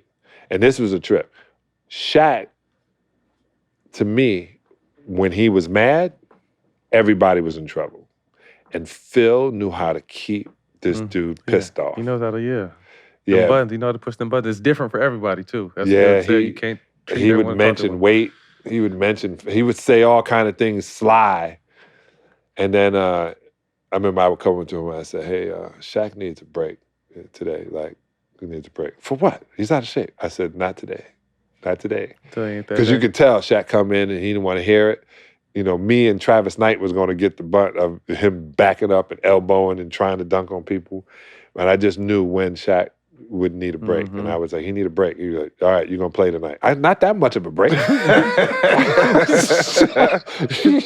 You paid me $1.3 million, you paid him $30 million. Play him, but be nice. That kind of shit. I got a question, though. Back to the Wilt thing. I feel numbers don't lie, but they can be deter from a standpoint of on a consistent night. Was he playing against someone who was close to his size at least?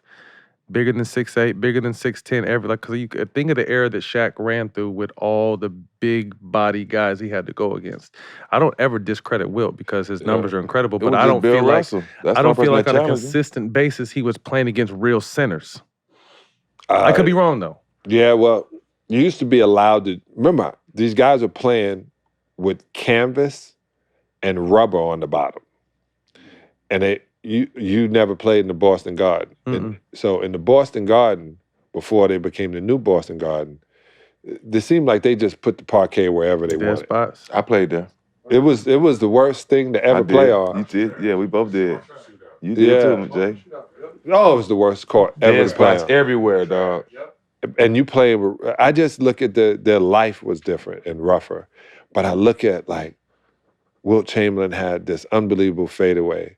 And there was no way you were going to stop his finger roll, which looked to be the worst shot ever, but it worked all the time. He used to shoot that shit like this. Yeah, he would do all kind of, and he was like this too. He'll go back with the right arm, right at the long and lanky, and strong as hell. Athletic, man.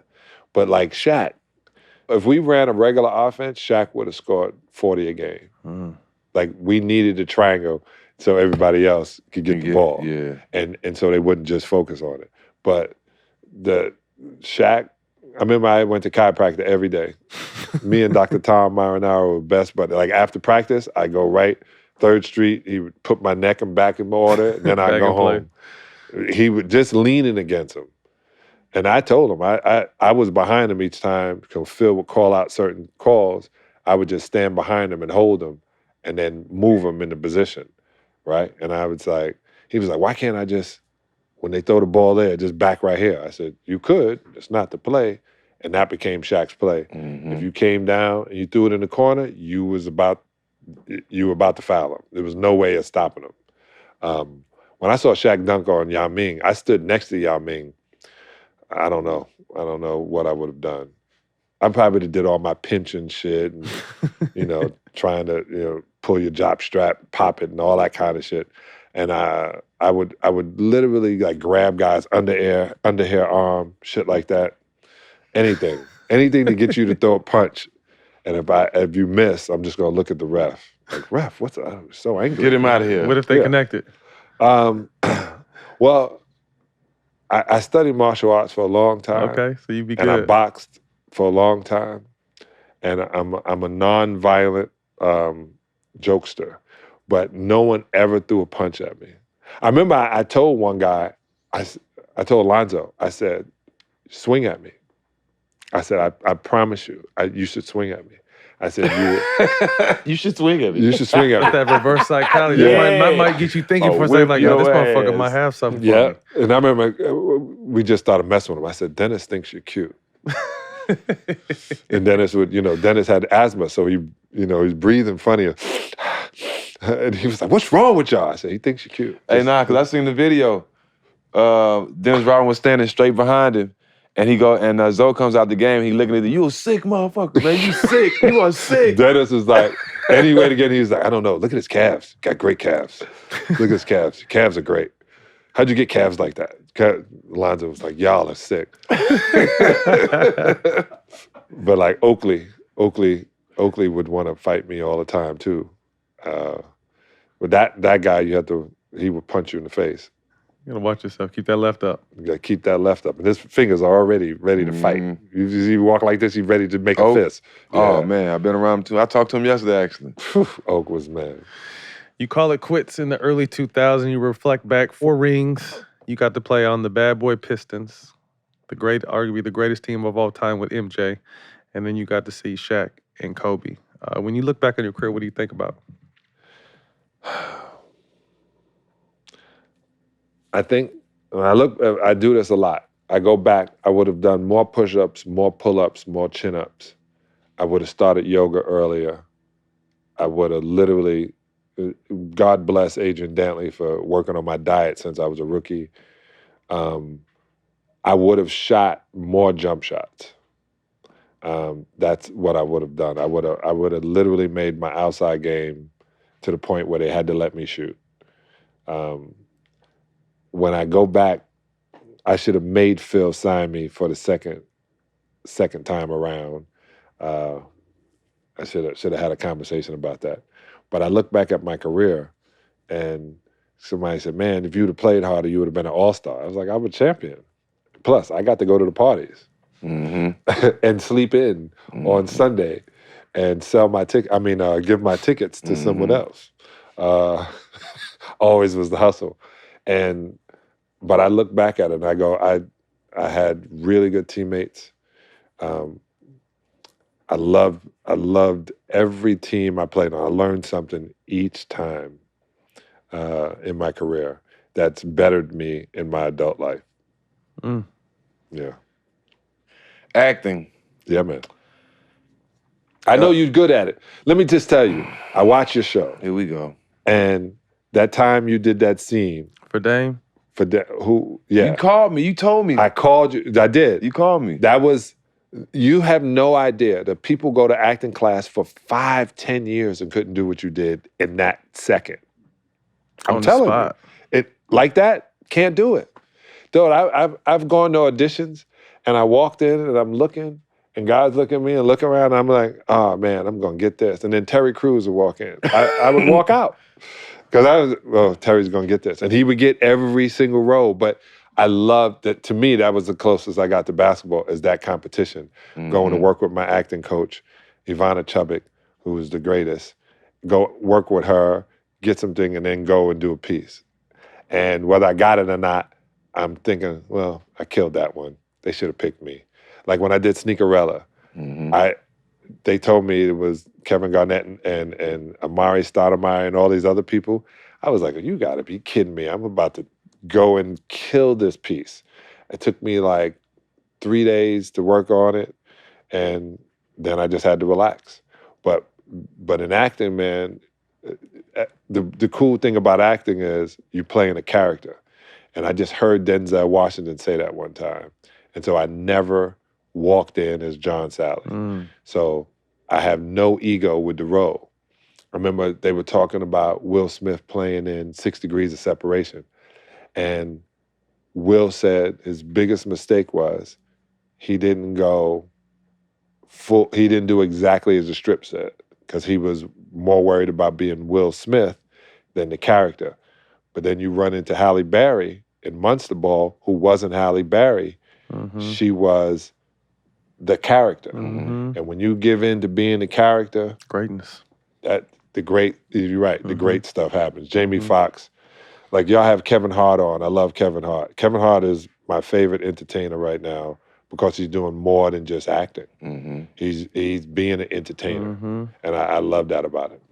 What has been your favorite role? Do you love playing yourself or playing, well, Fletcher, you played I yourself? love playing Fletcher. So Yeah. in LA's Finest with Gabrielle Union and Jessica Alba, I got to play Fletcher on LA's Finest, I think 7 times. So I love playing a character because I literally can take it as far as I want because Right. it has nothing to do with me. Mm-hmm. And I tell anybody wanting to act, be the character. When you and I did, what was that show with Laura London? Yeah. On BET. We don't even Mhm. remember the name of the Mhm. show. But we sitting there, The Matt was Game like, or something? yeah, the game. And we're sitting there and you were like, we got notes? I was like, nah, let's just, Freestyle. we'll know when the camera's on. Mm-hmm. When they tell us the camera's on us, let's just act like something we heard, a scene, and it's going in your brain. Just make sure you hit the marks. And you watch. And like you hear Jamie Foxx sitting around talking about when they're on set. And there's Leonardo DiCaprio and this Samuel Jackson, and just watching guys go through their a great movie to watch is Once Upon a Time in Hollywood.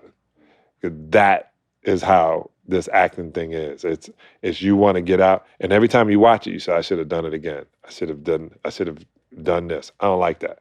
So I go in and if I know we're going to shoot it and how many times we're going to shoot it, I know when the camera's over here, that's my POV. When the camera, and I'm giving it to you every single time the way I want it to come out. And when I look back, like I love Sneakerella because in my brain, it's on Disney Plus. Mm-hmm. In Disney my Plus. brain, even though I was playing an ex-ball player, that's how I think the character would have acted. So it was easy. Somebody who's starting in acting, like myself or other people, and they ask you for some advice, what would you give them? When you get on set, when it's your turn on set, that's your turn. When it's not your turn, watch. Sit with the camera guys, sit with the focus pullers.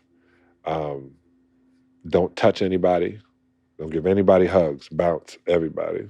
That's a hint for now. Just because a hug, chick may have a bad day. He touched me wrong. Mm-hmm. Bounce everybody, respect everybody, but literally know everybody's job. So like your cameramen here are terrible, but besides these horrible cameramen, there's some really good ones. Now, ask them questions. Like, why is that a 17? Why is that 35? What's that one shooting? Danny DeVito, man, it's been a friend of mine since I got to Hollywood. He let me come watch him direct, and he had 3 cameras working at a time in a movie, which is, they didn't do that a lot. And I had to watch him control all that piece. Then when I was shooting Eddie, Whoopi Goldberg, we shot that in North Carolina.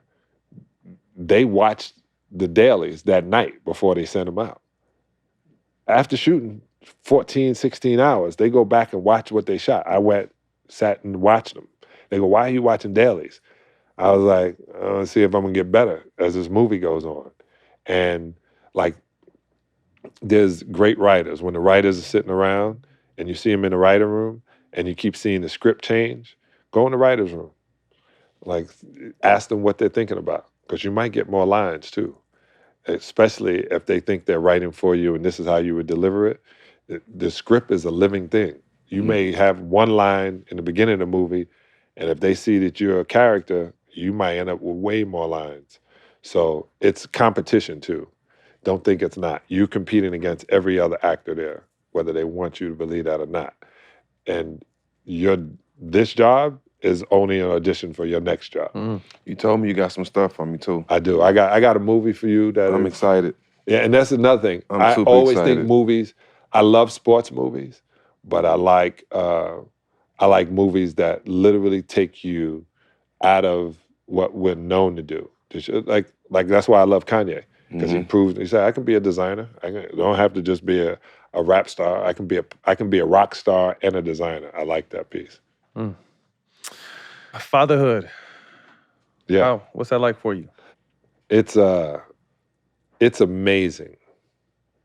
It is an amazing thing to literally have kids and then watch them make their choices in life. And I'm big, you know me. When my daughters, that they know not to come to me with anything because everything I tell them is a choice. Happiness is a choice. Where you go is the choice. Who you're around, who you're with, that's all a choice.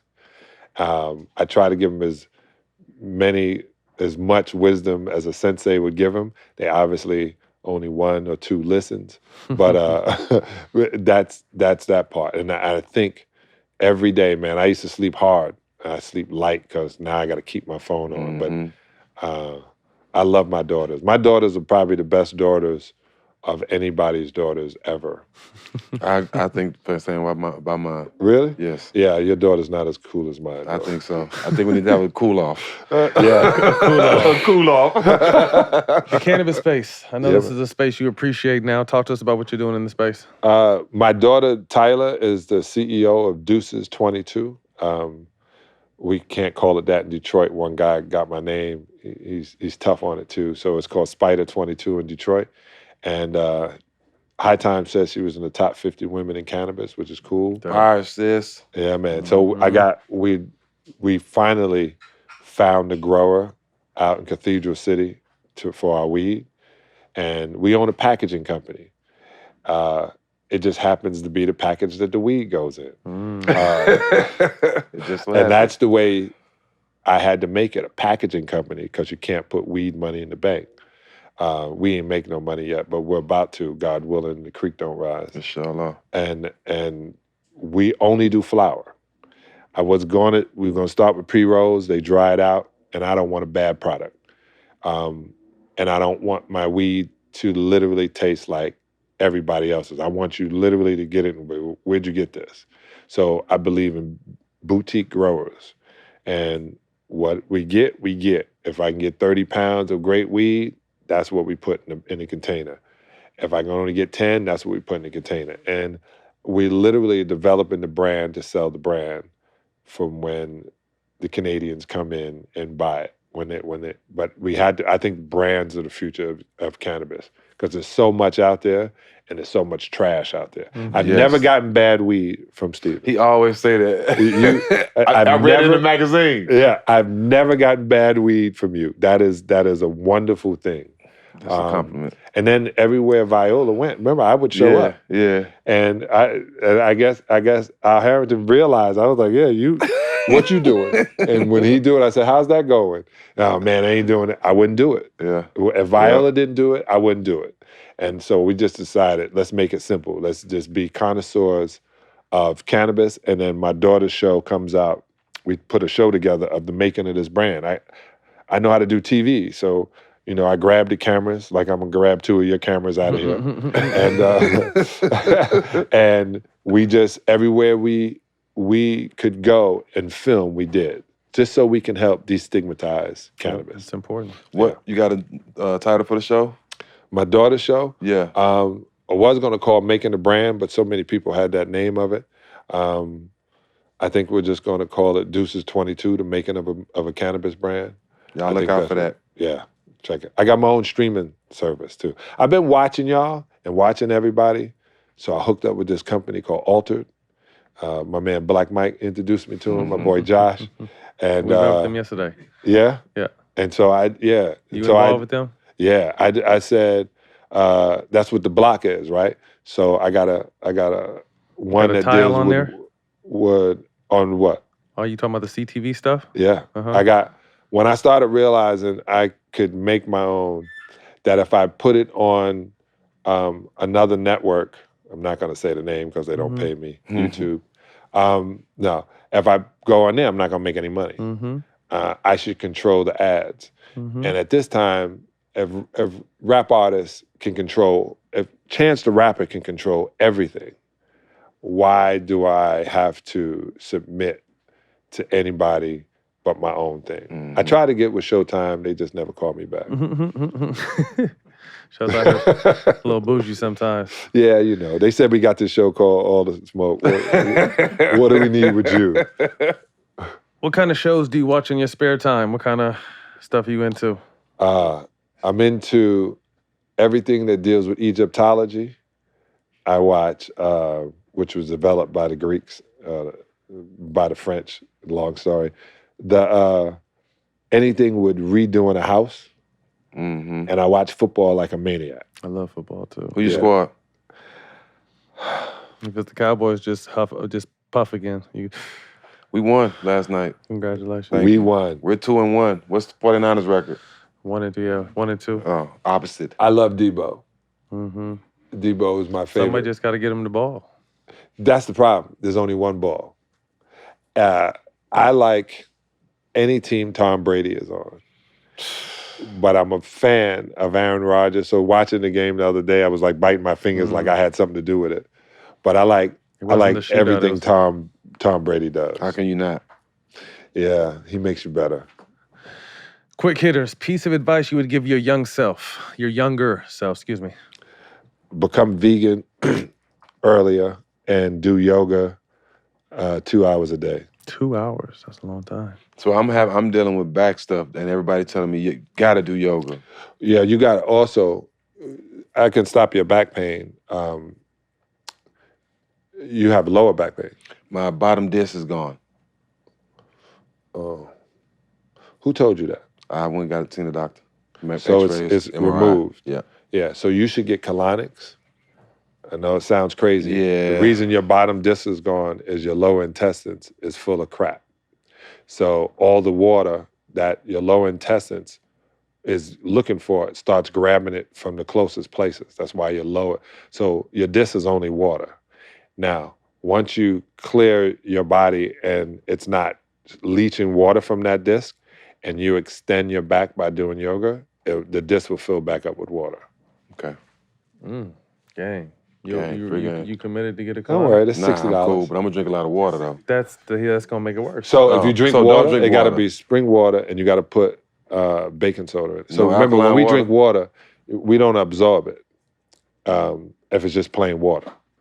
If you have sea salt or a little bit of baking soda in it, then your kidneys, because you only want to drink water to absorb it, so your body can use it. But if it doesn't have anything in it, it goes straight to your bladder. But if it's gonna make me healthier, I'll do a colonic. I ain't tripping. No, yeah, you're gonna feel great. I might not like how it feel, but I know I'm gonna feel They great. say you need at least 3 to kind of get the. Man, how you know? Because I've done it before. Oh, wow. I've done it Flatten before. your Well, stomach. why you acting like this stuff new to me? Give me some information on it. He I don't did want that you to shit a long live. He time don't ago. want you to live. He's Oh, looking here for a we new go. Oh, co-host. okay. He's trying, You my new co-host? he's trying to get a new sound like co-host. Bonzi. He says, you know, I carried the show. And, I've been, Yeah, me and my that's crazy. group have been watching it. You sound like Why do I Bonzi. need anybody else? That shit Bonzi said was hilarious. That was bro. the funniest shit ever. Even though it was the second time he said it, Yeah. that shit was still funny as hell. Anyway, When I went to O Block in Chicago, he's like, I was hoping you got robbed. Bonzi's sick. Shout out to Bonzi. His episode is gonna be amazing. Can't wait till y'all see that. Top 5 comedians ever. Richard Pryor, Eddie Murphy, Dave Chappelle, Lenny Bruce, and Cat Williams. Nice. That's a nice 5, boy. Well, let me You go gonna help back. me with my roast, I my got to comedy drop roast. Lenny Bruce out. Bernie Mac. Yeah. we just watching that the other night. We Bernie, watching the King of reason I say Comedy. comedian because Bernie Mac it didn't seem like he was doing a bit. It just seemed like he was talking. Mm-hmm. But Cat Williams He a crack. He's one of the best. is Cat Williams is brilliant. And and right after that would be Earthquake. Corey Holcomb literally had me funny as laughing hell. He funny, so bro. hard on my podcast. He said something and I didn't want to laugh on camera. And I just, because it would have been unfair and I would have gotten canceled, which I got anyway. But Corey will make you, he is brother comedian for real. I like Deion Cole too. Deion's Deion good. is Deion Cole, funny hilarious. as a He's funny. motherfucker, bro. I'm doing a comedy roast for my 45th birthday. I'm gonna have Matt as one of the roasters, so you gonna help me pick the rest. Or be one of them. I'll be one of 'em, John got a yeah, smart ass yeah. mouth. I'm You already having- know that. I'm gonna Yeah, have but Matt close I it want out. him to like me. I turned down every roast they brought to me because I said, when people watch it, they think you really saying that. They don't know it's written for you. Yeah, yeah. And they heartless. Oh, they can't write my shit. Nah, I hell got my nah. own This is bullets. gonna be real. Oh, I got my Matt and own Mike Epps bullets. so far. So. oof. Mike Epps gonna kill you. Yeah, Mike. Said gonna do it too, cause Said be doing he be talking about me and all his stand-ups, so get Said to do it. Stuck on the Island, 3 shows or movies in rotation. Stuck on an island. Which island? The most incredible one. No women, though. Then you shouldn't. Then kill me. The most incredible island, no women. What it was on Hawaii 5-0. Oh Lebanon yeah. Island. Okay, so if I were to be on an island, movies first? Either or. 3 movies or shows. Oh, shows, man. I would get Sanford and Son. Gotta have Classic. that. I would get Good Times. You big dummy. And I would have Martin. Classics. All Right. classics. If I was doing movies, I would do The Godfather saga, Star Wars saga, and all of Spike Lee's movies. Starting lineup, including yourself, of your past teammates in their primes. Isaiah, This way you're gonna have a hard one. Mm-hmm. who would my teammates be? Your all-time starting 5. You can either include yourself or not. Joe Dumars, Isaiah Thomas, Dennis Rodman, Bill Lambert, James Edwards, and myself. What happened to Jordan and Kobe? Oh, Or Shaq. Oh, Shaq, you play with all these other motherfuckers. God damn, I'm looking at you like, I fuck with Joe D. Joe D is my guy, but come on now. Cool because Chauncey and them pick all Pistons. I just did too. Yeah. You asked me for my All-time so we starting can win 5 games. with people you play with. Well, one, you got to realize when you play with Michael, you don't get to shoot. Okay. When you play with Kobe, you don't get to shoot. You win though. When you play with Shaq, you don't. If Shaq is on my squad and somebody else shoot, I'm kicking him in the fucking leg. Throw the ball to Big. Period. End of discussion. But if we playing, I've literally won games with the 5 I gave you, so I know it. But if I had Michael on my squad, you just had the best record of all time. That's all. so if I was to pick the best team of all time. if you were to say to me, but that was the problem, because Kobe has to be on the squad. They can't play together. They cannot. That'd be overkill, and they wouldn't be able to perform. Right. You Right? wouldn't win. Right. But if I had to pick it that way, I would have Shaquille at center, me at power forward, Michael Jordan. I would have to have Isaiah handling the ball, and then who I'm gonna have at small forward? I play small forward. AD, Danley. I would have Scottie Pippen. Got it, yeah. Yeah. That's some crazy stuff. My favorite squad would be Brian Shaw, Glenn Rice, Steve Smith. I have this one dude that played on the team with me, Willie Burton. He was the most fun to go out with. Sweet Willie was the most fun to go out with. I heard they call you Sweet Dick Willie. Sweet Dick Willie. First thing you do in the morning, last thing you do at night. First thing I do in the morning is wake up and drink. I drink about 1 liter of water with a little baking soda in it. I stretch, and then I go to the bathroom. And before I go to sleep at night, I smoke a Padron cigar, and I have some Elevate tequila. We switching this up this time. Go ahead on, big fella. There was something I want to ask that we missed earlier. Favorite teammate? Brian Shaw. B. Shaw. One of the coolest guys ever. B. Shaw is the best. Just one. If you could have any guest on All the Smoke, who would it be? Jamie Foxx. Had him already. Great interview. You said Jamie Foxx is the best interview in television. You said him know who we want. Oh, who you haven't had? Yeah, you said his name already. There's a lot of names he said we But haven't had. Zeke. You ain't have Isaiah? But he said he would too. I talked to him. Oh yeah, well, let's Yeah. call him right now. Yeah, that'd be dope. Yeah. He ain't gonna smoke weed. Nah, we know that. Okay, we Yeah, know but that he too. might drink some He champagne. gonna drink something with us. Yeah. Yeah, we just want to go and close so we can use the bathroom. That's a wrap. John Salley, we appreciate you, man. Thank you. bro. Thank you for coming I made it. He's official now. Finally. We got a little gift box for you. Oh, y'all got gifts now? Yeah, come on. All the smoke apparel. Where can they get it at? I get to- All the smoke dot store. For those of you out it. there. You mean all the smoke dot store? But we had to show you some love, and I know you're gonna rock it. Well, yeah, I get to be a walking billboard for free. There you go. There you go. The business of Hollywood. Thanks. You dig? You can catch us on Showtime Basketball YouTube and the iHeart platform Black Effects. Catch him on his solo. Thanks, for free. Look at. We'll see y'all next time.